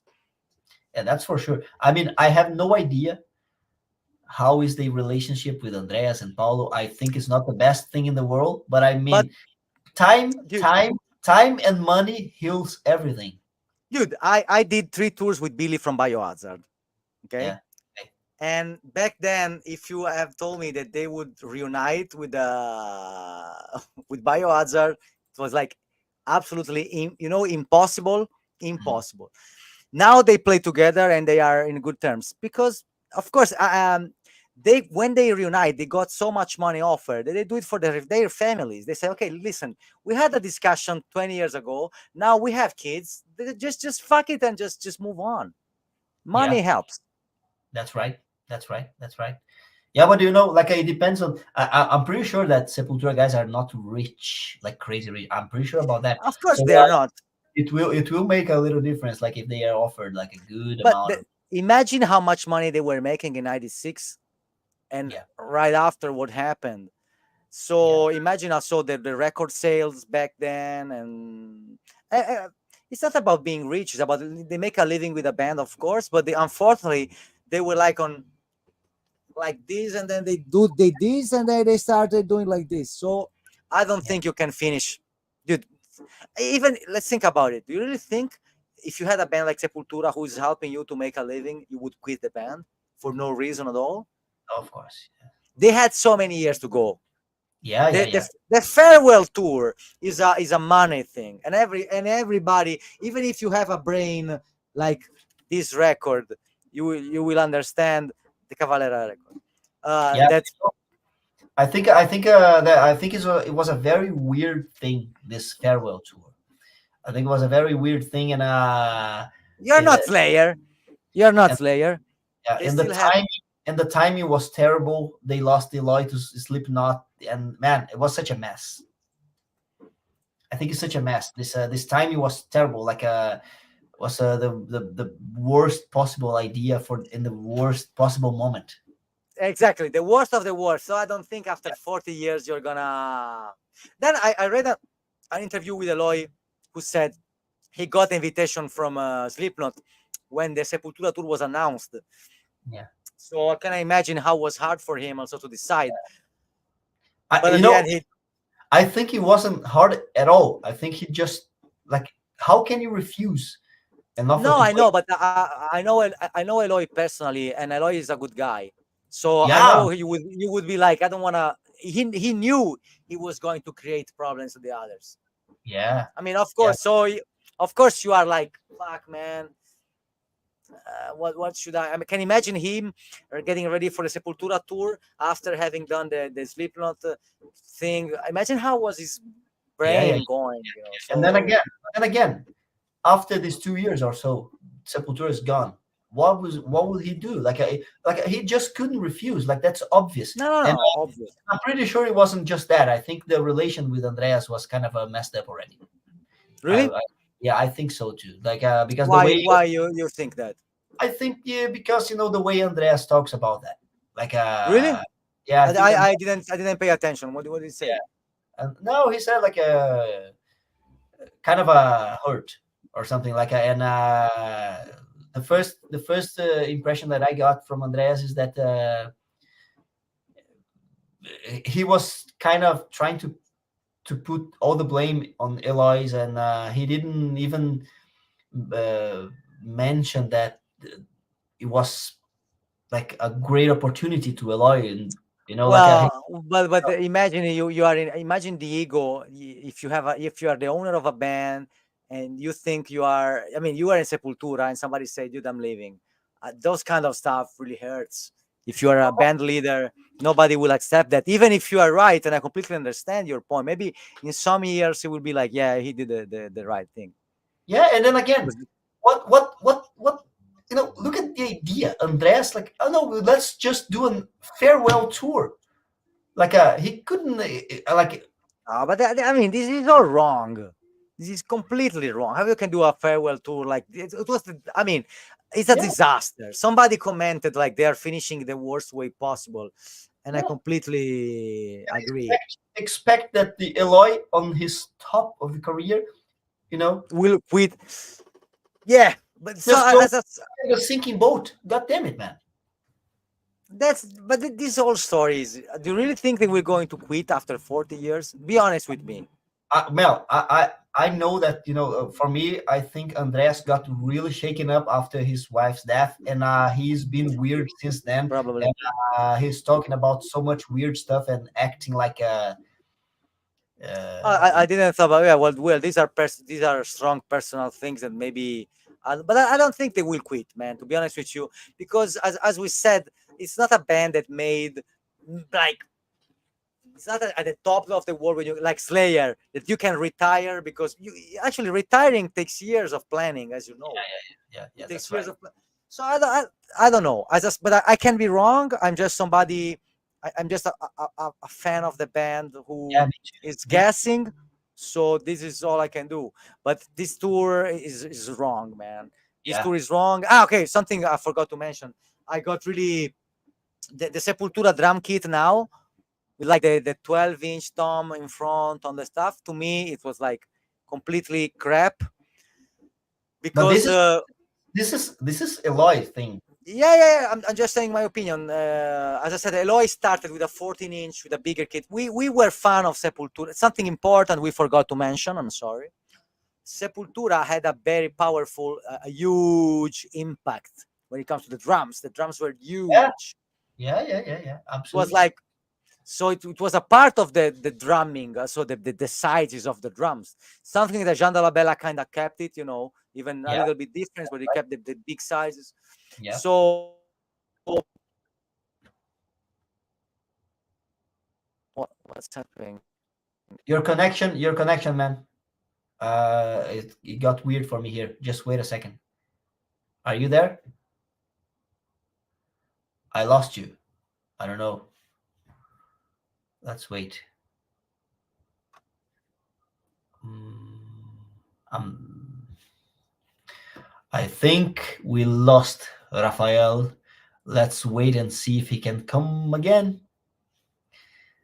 By the meantime, I'll just tell him that Grayson is the best Sepultura drummer, and let's see what's gonna say about that. Come on, come on, come on, come on, Raphael. I think his connection just dropped. Yeah. So send me questions. Send me questions. Send me questions, because then we can talk a little while Raphael is away, and yeah, we can keep this going. Oh yeah, there's Raphael coming in. There he No. is. Can you hear me? I can hear you, but the camera, your Okay, but at least can you hear me? I will find a way to be shown, to be yeah, seen. yeah. So yeah, But I was telling that we both agree that Grayson is the best Sepultura drummer. he's a great drummer. I never. He's a great drummer. He's one of the best new generation drummers. That's what I can say.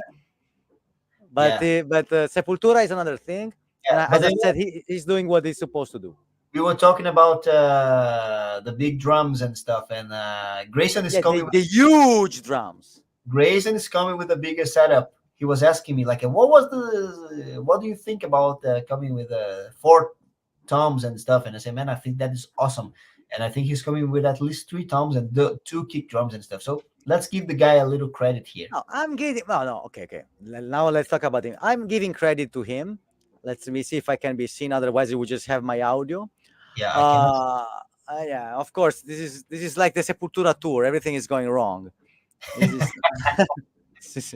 So no, absolutely. I'm sure the guy will kick ass, and the song will be played better and better. Unfortunately, the tour. My favorite band is finishing the tour in the worst way possible. That's my. Yeah, that's right. I can agree with that. I can agree with that. Man, where are you? Are you doing something with your camera? No, I'm trying, but it doesn't sort it out. I will try to put another one. Just give me 1 minute. You can talk about your life. Just give him 1 minute. Let me see some of the comments here. Yeah, okay. Great content, Mauricio. Greets from Sardinia. Man, thanks a lot. Thanks a lot. Grayson called a hitman for Raphael. Yes. Next podcast with Richard Christie. Man, you know what? I have contact with Richard Christie, and I'm pretty sure he would agree on a live talk here. Yeah, absolutely. Here, o Batera que substituiu o Eloy quando ele quebrou a perna foi Bruno Valverde. Yes, that's right. Let's see what else. Sorting things up. Yeah, that's okay. Cavalera's return. The guy is asking, man. Cavalera's return. I think you mean like the Cavalera's returning to Sepultura. That's what you mean, yeah? I'm not sure about that, man.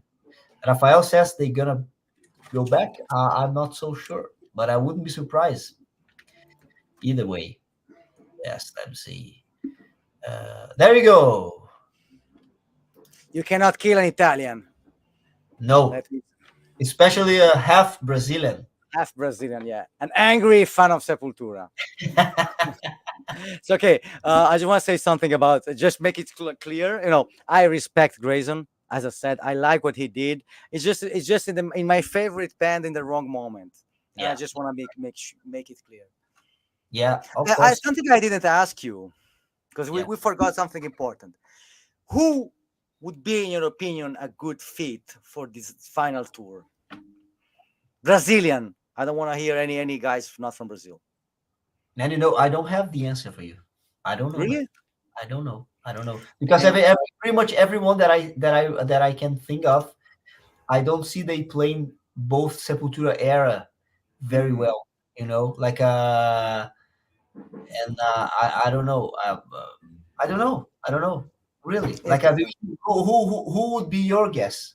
Yeah, I can. I have your same thing, but my thing is, I would be like, it's a 40 years. If we are shutting it off, we're gonna pay respect to both, because you said something interesting. It's true that somebody should be able to play the new stuff, but somebody has to be able to play the old stuff in the right way. This is something important too, because we are forgetting. We're just talking. Yeah, playing Eloy's parts are difficult. Okay, I agree. But also playing the old songs in the right way is not easy if you don't have that background. So Yeah, till now, the choice was doing something for the new era, not for the old one. So yeah, that's right. That's pretty clear. They want to honor the new Sepultura, and I think they are right about doing that because that's what they are doing for the last 10, 11 years. are you telling me that I'm a boomer? That's what you're telling me. Sorry. Am I a boomer? An old guy on the internet claim. No, I think I would, if you ask me, I think they should totally focus on the old stuff because that's 80% of the set list. That's actually who they are. But can I understand? I mean, can you understand how difficult it is to have such a name that you don't wanna like that you don't wanna you would like to change, or you would like to change your past, but you can't. I mean, Yeah. people till today are calling about Sepultura. I didn't ask you something. What about the Cavaleras re-recording the old albums? And did you know that I knew it already because Igor told me 1 year ago? Okay, I did about the schizophrenia. Yeah. But that's all. They're not doing anything else. Just those three. Yeah, I know. I mean, I loved Bestial Devastation and Morbid Vision re-recording. I had a lot of fun listening to them, and I really loved to I didn't hear the re-recording. Just the videos. Did you like them? the schizophrenia. You say or what? Yeah, the re-recordings. Did you like them? I love them. Really? Yeah, I love them. Like, man, I'm a big fan of the Cavalera, even though I think sometimes they do some weird stuff, like playing like I don't know. I'm not sure, but I really like them, and I really have fun following what they do. I have a lot of I care about those two guys, man, and Me too. Me too. I still like. I have a question for you. Have you ever heard an album from Soulfly called? There's a song Babylon, and the drummer. Let me check. There's a drummer who's a G. I don't know the name. I will try to remember this for you. Soulfly Babylon. I guess the album is called Free. man, I'm not sure. I didn't follow SoFly so much because it's too No, groovy. sorry. The album is Dark Ages. Dude. Okay, let's make a bet. Dark If you will Ages. Dude, if you hear that record, you will call me Raphael. It's fucking. This is I listen, know it's Joe Nunes, this drummer. I know. dude. Check Yeah, the album Dark Ages. Check yeah. it. Check I it, know. please. I know. I know. I know. I know. I think it's pretty Okay, cool. It's very because it could nice. be it could be a Sepultura album. Absolutely. It could be a Sepultura album. Yeah, I love it. I love it. And man, I love Cavalera Conspiracy. Like, man, the first Cavalera Conspiracy Inflicted. I love it I love it. so much. Inflict. Yeah. Man, it's one of my favorite albums ever. I Really? love. Yes, I love it. Okay. Favorite album? Really? One of Wow. my favorite. One of my favorite ever. I listen too much to that album, man. I love it. Everything about. Man, it's just for me. It's a classic. Wow, I know just the most famous one, like Inflicted, and the other one Sanctuary. Yeah. But I didn't know. I will check the whole record. I bought this one. I don't know the name actually, but the production was kind of so. Yeah. You look at this. Look at this comment here. Just for the record, man. Your camera is lagging a lot, but the audio is perfect, but the video is kind of very. Okay, I will try. Who cares? Look what is he saying here for the English speakers? Like, speaking Portuguese, goddamn it. That's what this guy's like. Man, with all due respect, I'm going to give you some information here, and that's with respect. 80% of my audience is from United States. So that's why I don't need to tell you anything else. I did a lot of Portuguese content here. I have never had any good engagement. I'm sorry. And if you yeah, so that's the reason. Like, I cannot. You are too gentle because the guy just posted a comment like Sepultura is a banda mais superdimensionada e supervalidada da história, fraca e comum. Cara, no Yeah, okay, how so so no just respect for this guy. When yeah, he just says something about Sepultura, we're not going to have respect for you. no, I try to be polite to you because like you never I know know. you.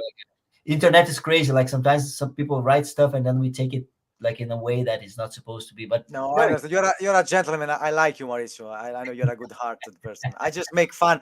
I always think this is I am polite, but I try to not be. Sometimes I just want to make sure I'm polite, but I'm not stupid. So sometimes I just get angry. So, dude, so people learn to be respectful. that's right. That's okay. But you know Boleto Frenia tour. Okay? what's that? I'm reading like Boleto Frenia, where they're writing the names of the tour. Yeah. Boleto Frenia. I after from some time now, I have a good contact with Igor. Like I tried to reach him like for a lot of time, but he never answered anything. But for from some times now, I have a very good contact with him, and I write to him a lot, and he always answers. So we very nice now. And actually, I talk a lot with Max sons, both Igor and Zion. I have good Ah, okay. contact. What about the I didn't we didn't talk about the Zion as a drummer. Do you like him? And I think honestly, I enjoy watching him playing a lot. I don't know a lot about him, but every time he posts something, I think he has a nice energy. But I mean, I'm not trying to connect with Sepultura, whatever. I just watch No, no, him. but he has the DNA. The cool thing about those guys, they have, and this is interesting because they have the DNA of playing that music. It's a Yeah, DNA thing. yeah, He, absolutely. he plays like that's stuff how it's supposed to be played. Impressive. Yeah, that's right. That's right. And yeah, I really enjoy him. And who cares what he's doing in the songs and the original songs? I don't care about that. I think he has the passion, like, and that's enough for me. I didn't see actually he playing the classic songs. No, Yeah, maybe they no, because 1 year ago we played with Cripple Bastards and Soulfly played too, and they played a kind of Sepultura tunes, yeah, and I was this is not exactly how I wanted to hear them, but yeah, he's so close in the mind, in the mentality yeah, that yeah. even the drum parts are kind of not exactly. They sound from the same. I would say the vocabulario is the same. He Yeah. knows those stuff. Know And the that. passion, right? The passion when he plays, like he goes for it, and that's for Yeah, me very it's important. very punk. That's very. They're. It's a cool punk attitude. That's right. That's There's something interesting that a very good teacher. Actually, Cristiano Rocha, the drummer, yeah, the I do. Brazilian teacher. Yeah, yeah. Cristiano Rocha actually is the guy who gave lessons to Eloy when Eloy came Sepultura, joined All right. Sepultura. Eloy was so cool and down to her. They wanted to learn some stuff and asked for Cristiano Rocha. Cristiano said something interesting about the way Igor play. He said, "Cara, Igor, ele toca no foda-se." Like they play in the fuck you attitude. They you see them, the fuck you attitude is like, I don't care, I don't give a shit if you like it or not. And this is something that when I see these kind of guys playing, it's really impressive because they're not trying to impress you. They are like full. It's a rage. It's a primitive. It's cool. It's a primitive form of expression. Yeah, that's right. That's what I like about them. It's like, wow, you see like a caveman fucking. Yeah, but I think I have a theory about that. Like, when you have no money and you have a shitty life, then you have the anger. So you express that on your music. If you start to get a lot of money, then that anger goes away. You have Yeah. no reason to be angry Of anymore. course, That's you just what just we think reflect, about the. Oh, you know? yeah, yeah. So, but that's why actually they should have taken as a drummer somebody who would have Little- killed. No, no, I know some guys. I mean, as I said, one thing is in the theory, another thing is the practical side of it. So just be. But I really like Bruno Valverde. Sorry, Bruno Santin playing. I yeah, really think he plays good. But if I had to say, like, my the dream of my life would be what would be watching Fernando Scheffer from the 2010 playing with Sepultura now. It could yeah, have been so brutal that I couldn't imagine how would it be. yeah. But then again, I what about the new songs? Yeah, I don't know, but what I like about Fernando is such a genius that he always find a way to make things happen. For Yeah, example, I saw when Fernando was playing with Kiko Loureiro Trio, it was 2007, and actually he had to learn the drum parts of Mike Terrana from the record No Gravity. Yeah. And dude, to be honest with you, I was really impressed because he Yeah. was able. He had to learn those stuff that has nothing to do with him, but he, in some way, he make it happen in a very. And Absolutely. Fernando has a Fernando has a beautiful groove, has a beautiful how he holds the tempo. He knows how to make those parts feel heavy. As I said, I watched him rehearsing with Hostiland. It was him and the guitar player from Corzus, Soldado. Dude, Yeah. dude, Absolutely. it's something that I will never forget. Absolutely. It's like when you see Dave Weckl playing with Chick Corea, you know. I Yeah. would say some people in the metal scene, they have the same way of playing, the same way of expressing. And this Yeah. is something that you don't learn day by day. It takes years of learning and stuff. So also about the Sepultura drum kit, as we said, the Sepultura drum kit is completely wrong for the old songs. Yeah, absolutely. After you cannot have a 12-inch tom. No, It's basically as a main, useless. It should be a 14 and a 10, really high on pitch, an 18. But as I said, we are fans and we know how it should be. The yeah, old stuff. The new stuff, new people doesn't understand. yeah. But then again, who's the responsible? Andreas, I will send him an email. I will I will re-add Sepultura. I will just send him an email and then I just will unfollow again. Yeah, man. You know that Actually, dude, Sepultura make me feel like I'm 14 years old. yeah, I mean, that's right. honestly, I unfollowed Grayson. Can you fucking believe? Because I'm a fan. I would never do that. I mean, it's just a 14-year-old Italian Brazilian motherfucker. You are not enough to be on my favorite band. And you know what, man? I played some songs with Andreas once with my Really? brother. Yeah, my brother was here, like this guy here. We played. Andreas went to play in our town for a workshop, and the guy who was organizing the workshop was a good friend, and he fixed a little jam in the end of the workshop, and then it was me, my brother on the guitar, this organizer on the bass, and a guy who was singing that he was playing. Yeah, he was the singer of one of the bands I was playing by then. So we did like Territory. I think we did. Troops of Doom and Policia, I think some of like that. Okay. Man, Wow. it was amazing. Like man, I was playing the drums and Andreas right here, man, like just headbanging. Wow. It was crazy, crazy nice. Like it was. I have a question for you. I forgot to ask before when you said about territory, dude. When you post the explanation that the tra was in 7/4, Yeah, I spent the whole evening like, dude, I never noticed this before. and Did you notice? Did you notice when you were transcribing no, I or was just I always knew it was odd because he had a cute I never felt.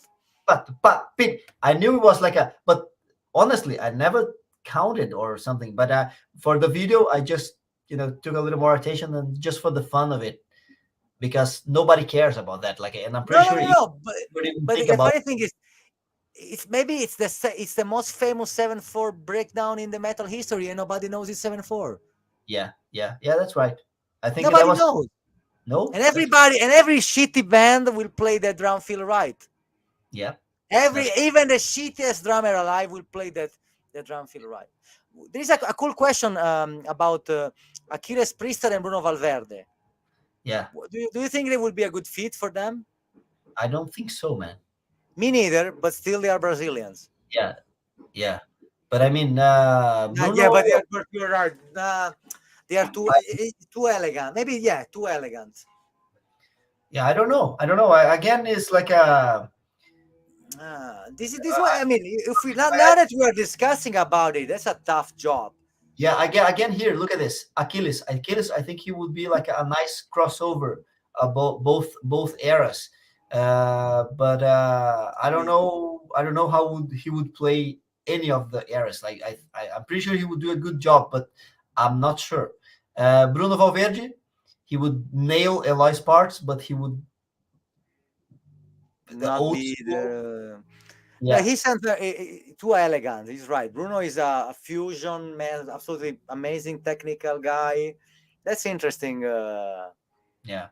That's interesting. But then Achilles would be. I think he would decline because he's busy with lots of stuff already. You know, Yeah, I don't think so. Declining the final tour of Sepultura. Nah, I'm I not don't sure. know. I Yeah, don't I'm not know. sure. I don't know, but I mean, I mean, if, if if you do a tour with Sepultura, the final one, you become a star, man. yeah, In I mean, Brazil, he would be they, like, they called Grayson. Why couldn't they call Achilles? yeah, maybe. Okay, something they did so in the past, like Sepultura when they took Eloy, they took a young guy who basically cannot disagree on anything they say. Yeah. Did this do it once? I say instead another guy, and especially the drummers, like the old school guys, are not guys sometimes easy to handle. No, of course, and Can that's imagine. that's a good point, man. Because they needed a guy that could a reliable guy for this tour. You know, Yeah, like yeah. I mean, so like, imagine, shut up. yeah, they get like an old school guy, all like I don't know, man, like and then in the middle of the thing, the guy just decides to quit or something. So they had to have someone like Yeah. that they could rely on. As we said, now that we are getting into it, it was not an easy job. So everyone they could find was not to be the right guy. Somebody Yeah, says Arik Improta. I'm not sure, man. Even Arik is a great drummer, but we are still focusing on the hyper technical guys. We are yeah, focusing on. We're not focusing on somebody who knows this music. And once again, Arik Improta is just amazing. It's just amazing. but Maybe that's seriously, a guy like I was thinking before we mentioned Boca, you know, he is for some things he could be a very good fit in my opinion because he has this kind of old school punkish, yeah, like for the beginning of the era. yeah, but he could never play Eloy's things. No, no, no. But we know, and he knows too. We're Yeah, just trying. We are just trying to understand because it was a different task. But now I have a question for you. Did you got any call from Sepultura or no? no, no, no, no, no, no, no, no, no. I think I think that I'm pretty sure that Andres knows about me, but I'm always so critical about the new approach, and I don't think I had any chance about that. But uh, again, I wouldn't do it even if they called because I don't know the new songs. I couldn't do the job. Like I would refuse to play the new songs. I don't care about it. Some people ask me like, would you do that? First of all, I don't know the new songs, and probably I couldn't not play the new stuff, at least Yeah, not with 8 days or maybe in a couple of months of preparation. Maybe, I'm not sure. They are very, very difficult. yeah, But the thing is, I was always asking, I mean, maybe for you and for me, like it would be not an easy thing because we know the name Sepultura and the value yeah, that the final tour has. Anyway, there's a cool comment like Joan Leal says the Cavalera has the charismatic, the yeah, touch and the groove, something that has nothing to do with the music that some people has and some that don't. This is true. The charisma, man, and you think about Igor back in the days, man. You see those pictures. Charisma is something that is missing because you wanted to be like those guys. I remember it was yeah, like I want to be like that because they look strong, even maybe if in reality they were normal guys. Some people they look yeah, yeah. badass, but they don't. But they had an image of power, That's right. That's and right. now it's That's missing. right. Absolutely, absolutely. But that's long gone. That's Ah, long. Arikim That, Prota is good for Slipknot. yeah, that's the Maybe thing. That's the thing. this is impressive because Sepultura is very particular. Is very Yeah, particular. Fernando, I mean, man, for me, Fernando back in the days, because now Yeah, he has an injury, so I think he should be. But he's getting back on playing. But because he knows how those things sounds right. yeah, And let me tell you something. If you put a band like Worst with Fernando or Hostland with Fernando, those guys playing with any of these new metal click track, good looking kids, dude, they will fucking destroy. And I'm not, dude. Some people when they play that music, it's like you open up like the window of hell. yeah, Dude, yeah, I was scared. And this is something that is missing.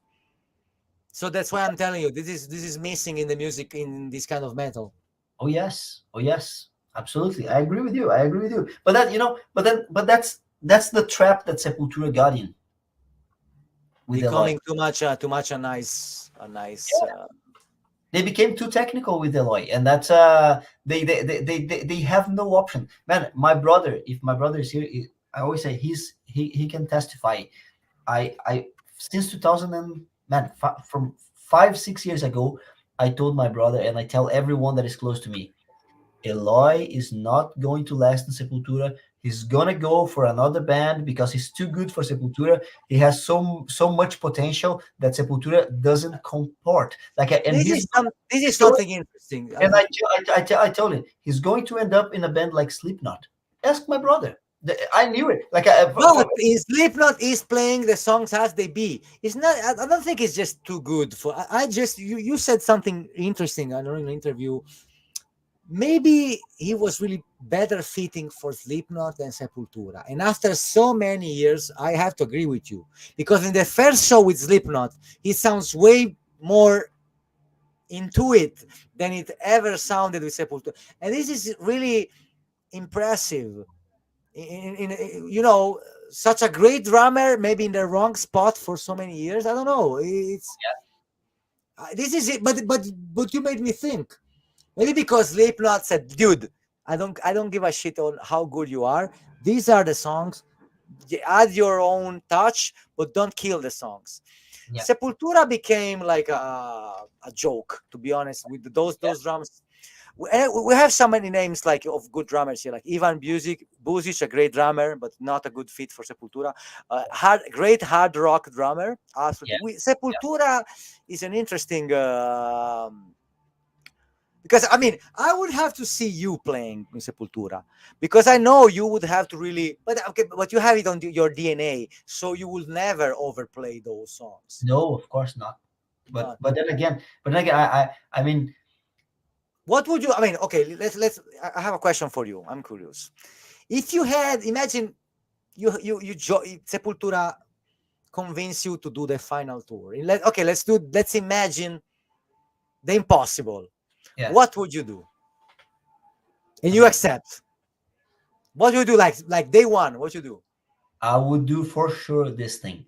The old school songs will be played like Igor used to do live in Barcelona. Okay. But the new songs, I would play them very differently on purpose. Really? Like, fuck you. You kill Igor one and I kill you. That's interesting. That's what I was gonna do. Like, I would not work my ass off to learn everything. I would just get the map of the song. Yeah, but so they are so complicated. Many people doesn't understand exactly what's going on. You know, One because question for you. no one cares. No one cares. Do you think people are going to Sepultura concerts and they're going to expect that the drummer is going to play Eloy's parts spot on? No one cares. Of course, no. Different is with the Igor parts. One other Yeah. question for you: do you think you're a great drummer? You play every day, but do you think you could handle like a complete Sepultura set playing like Igor, or it should take you some time to get to the stamina? Honestly, man, I don't think it's any problem. Like, man, I've been doing this for my whole life. No, I know, I know. I just wanted to Yeah. ask you. I Do you think you think could, like I think you could do that too, right? I'm probably I never know, to be honest with you. I learned in my life that I always say I don't know because when I'm too sure about something goes wrong. So I always see like I will see how it goes. Yeah. I don't know, because for me it would be like something so important from an emotional point of view that I don't know if I would be, because I should really disconnect from what Sepultura means to me in order to play that. Yeah, I don't know Yeah. if you understand, because it's Yeah, too I do. heavy. If you And of understand, like, course, we are just talking like a hypothetical thing because I know my place. Like I'm today, I'm just an Instagram drummer as an no, and you're not on Instagram. You're way more than that, because you know no, what you're doing. I know You're my doing, man. You're doing. Wait. Something important. Let me tell you something. I'm a guy. People who knows me, I say stuff in the face. That's hate me or love me, but I'm honest. Man, you are doing something. You are doing cultural and musical divulgation, dude. You are doing something amazing. Recently, I saw a guy on Instagram with a kick drum on his head, half naked playing, and people, yeah, great. This is shit. You are trying to give us good ideas, good drum fills. Recently you posted an intro of a guy from Alice Cooper, I don't know, who has a six star dude. I was like, who the fuck is this guy? Amazing. So you are not, you are the good part of Instagram. And I always say this, I really respect what you do, man. I thank you was very talking to the, no, I respect, and I'm not somebody who's like, hey, I don't give a shit. I say things straight on. yeah, I I know like that. what you do. I like what you do. I think you do. I always watch your videos with. I like, for example, I like how you talk about Lars Yeah. in a funny way, but a respectful way, as I do. Because we got older, and we understand that some people are fucking geniuses. Yeah, that's right. They didn't know a single paradiddle, and they fucking recorded "And Justice for All." Yeah. Yeah. That's Man, right. it's like if you have like a pair of headphones and you go to the moon. That's exactly, they knew shit about 4/4 and they are playing in old time. Yeah. That's right. Like No, for me, I always say, crossovers on the tops from. I tell you what, like if you ask me, top five drummers ever, Lars is here. Lars is always going to be on my five time. But of course, I joke with Lars because it's so fun, like because the guy asks for it. He Yeah, asks, please. and he doesn't give a shit. The funny thing, I think he doesn't care. No, of course Yeah, not. And like, come on. Everyone knows, like even James Hetfield says, man, the guy doesn't practice for the last 20 years. Now yeah. he started to practice a little. Come on, man. He asks, please, jokes. I like the guy. You know I something I said, me too. about him. I would like to see how many of us in his place would be doing different Yeah, after doing touring your whole life, your band, like always. Now you made it. You fucking made millions. And yeah. you are older. You want to enjoy life. So it's But always like this. yeah, but Lars is too much, man. Lars is too bad now today. It's, I think honestly with you, I to say if I would do any better, I would have to be in the same position. yeah, of course. But come on, let's be honest. The guy is so damn lame, There is lazy. a cool story I want to share with you. There's a story about Ronaldo, the soccer player. Yeah, When he played like a soccer friendship game whatsoever. yeah, Anyway, he was fat. He was not running. He played like shit. So at the end of the match, the interview came to him and said, "Hey, too bad you didn't score a single goal today, right?" And you know what he said? yeah. "I scored goals when they were meant to be scored." Hands on, my friend. Lars did it when it was meant to Yeah, be. but he's still going. He's not retired yet. That's a difference. Yeah. I mean, I saw some things that are kind of embarrassing, but still, I mean, it's like when you do so much, and still to some. I mean, some stuff he did is But just man, too good. it's getting to a point where it's a bit like embarrassing for the other guys in the band. Like it's so bad. Like god damn But it, that's, man. but something we learned from him. He is one of the few drummers who didn't got kicked out from a band. Yeah, Dave but Lombardo got kicked out. yeah, Jay Weinberg got kicked. He's like, still, it's his no, band. man. There's no Metallica So without Lars. No Metallica Yeah, without Lars. That's a fact. still So that's it. That's it. Like, man, I love the guy. I love what he did.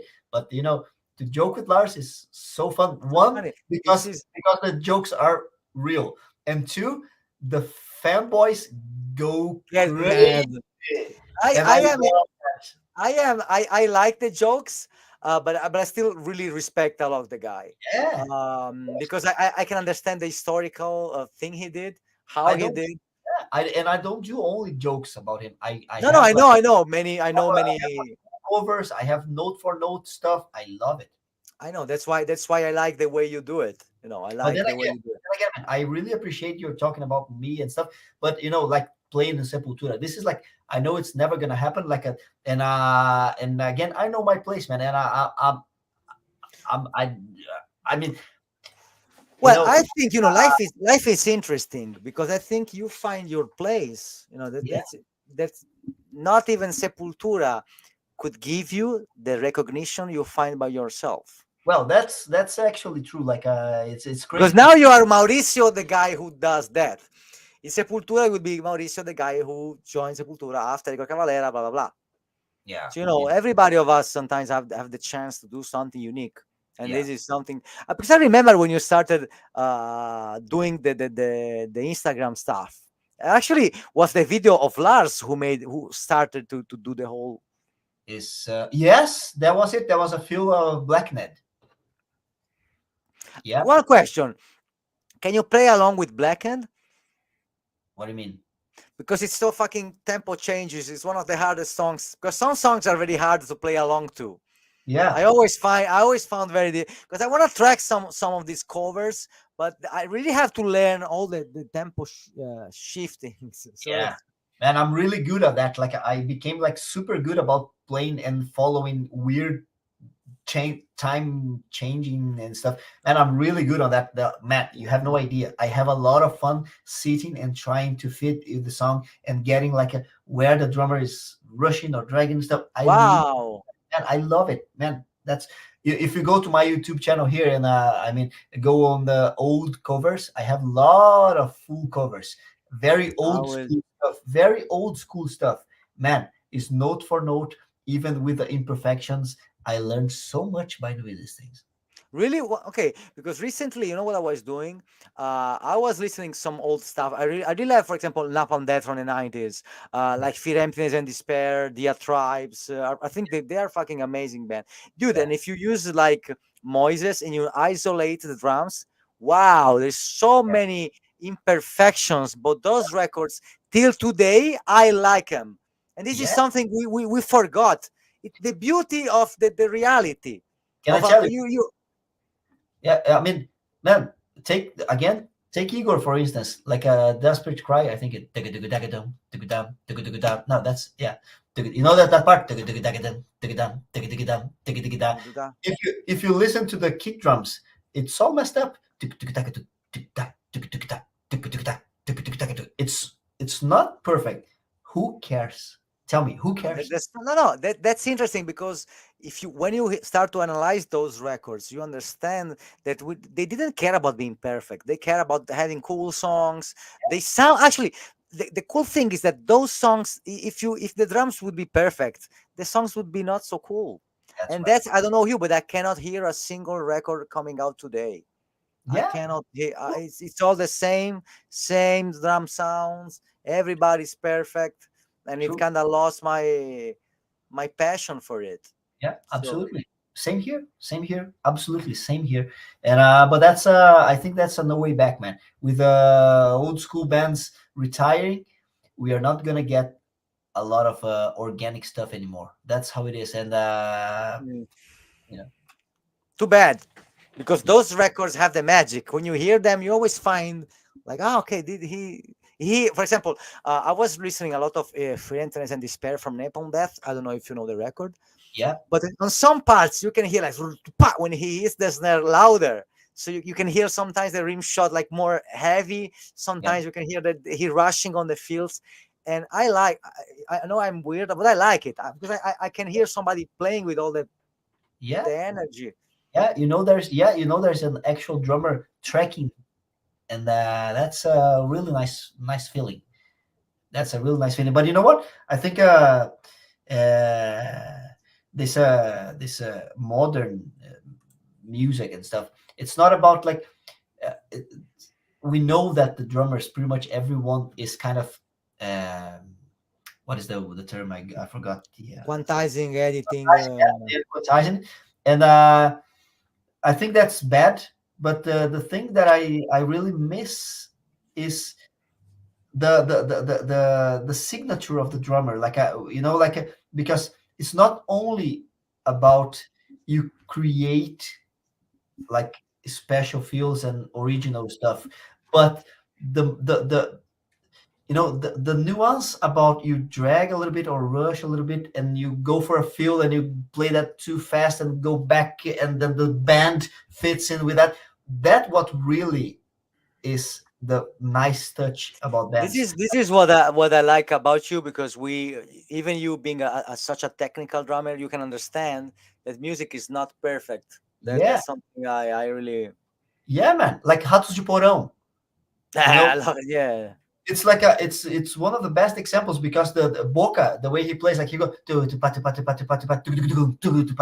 there is this every time he plays a field, like it goes back and forth and the band follows him. That's it. Imagine I quantizing. remember Jean Dolabella recorded Ratos de Porão. I remember he had a nice talk with me. He said, "Dude, they are a band." He said, "They are a band. It's unbelievable how they fit together." You know, Yeah, it was all different. We make today music with a laptop, and you can really pretty much hear it. Like that's right. everything is different. But the drum sounds, as we spoke previously about Igor. Okay, something I don't know if you know that. Igor was a sort of genius when it came to sounds. There is a story, I don't know in which album, but where basically he made the drums to be placed in another room because the main room was not good enough. Wow. Or he said something was wrong, so he made all the drums were already mic'd and built on. They made the drums taken off and built in another room for that. Wow, man, you can deny Igor is a master drum. No, The sound of his drums are always spot on. always put on, absolutely. So Dude, you can't argue with that. Absolutely, that's a man. Come on. yeah. Yeah, and everybody who's now who knows those records knows the importance of those sounds, Yeah, especially that era when there was no samples, because you had absolutely. really to make the drum sounds right and hit them right. Man, the drums in Chaos A.D. Oh my God, it's a beautiful thing.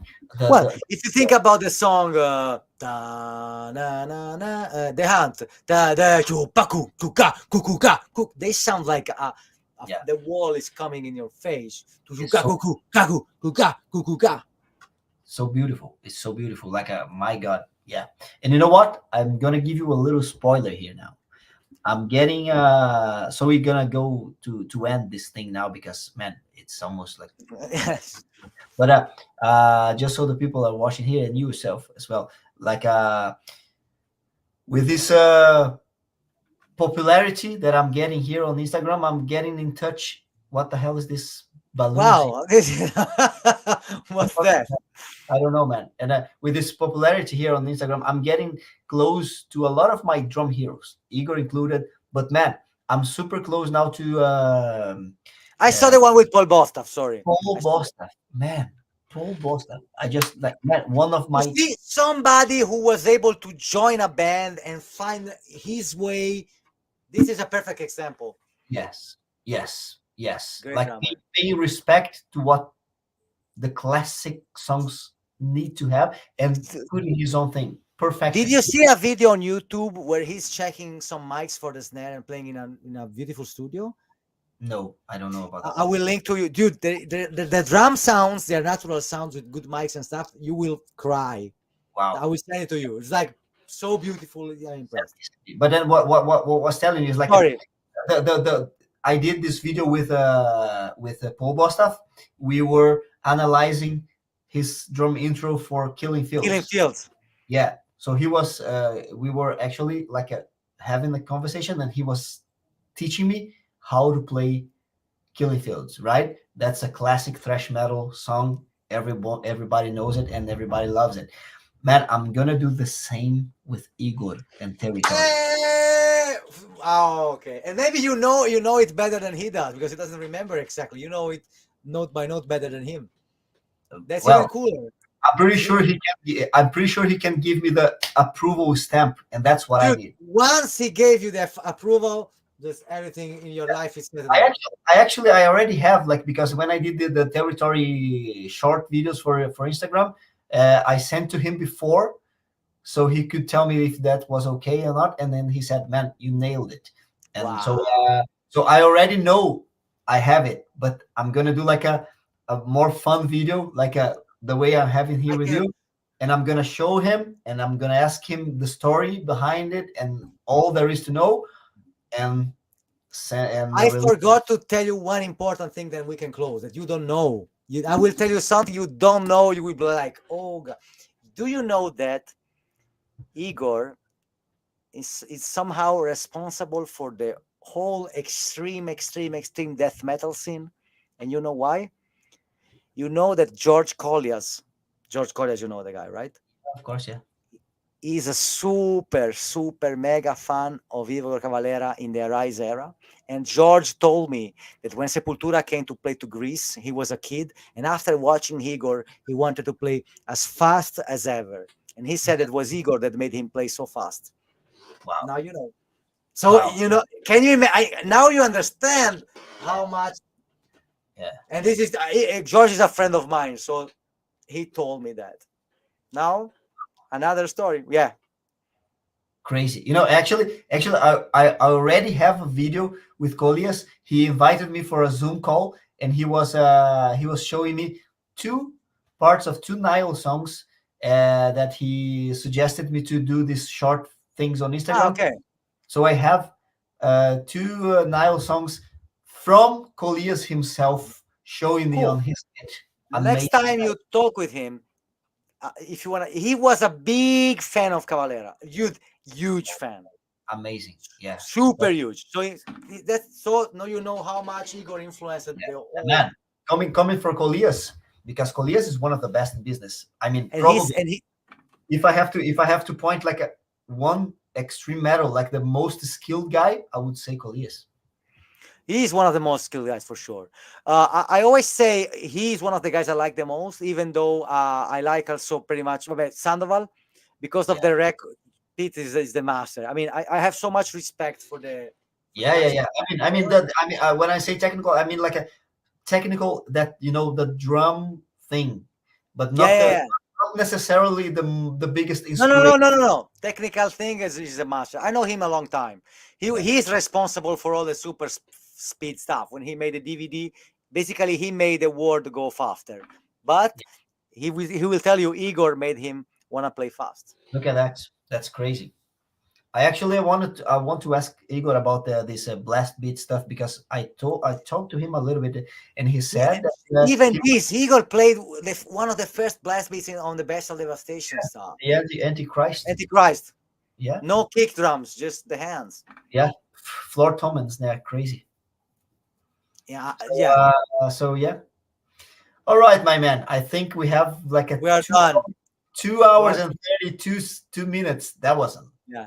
It pretty, was a but man, pleasure, Mauricio. I had a great time here. I had a great time, and that was important for me. I would For me like to too. I would like to thank you very much, Rafael. Like it's big pleasure, my man. And I'm up for talk about anything, anytime, man, Will anytime. be a pleasure. Will be a pleasure. Talk soon, Mauricio. And thanks to Yeah, everybody. Have a good people, night, yeah, everyone. people here. Thanks a lot for following up, and I hope that you enjoyed as well as much as we did here. And I'm pretty sure we're gonna have more of this soon, right, Rafael? Of course. Ciao a tutti. All right, people. Cheers.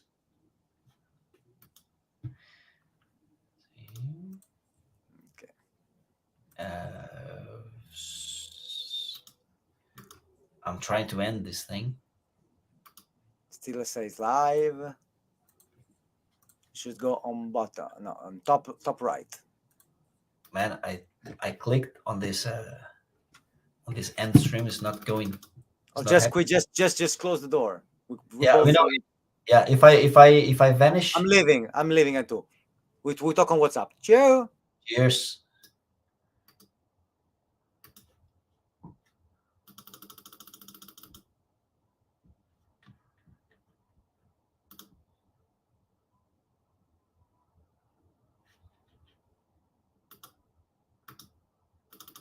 It's not ending. God damn it.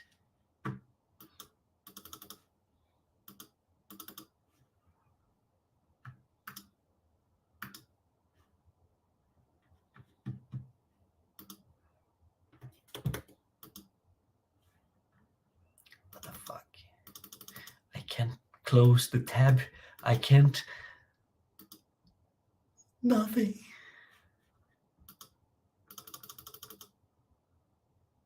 Man, I can't close the browser. The computer is frozen, my man. God damn it. I would just shut down the computer here, man. All right, cheers.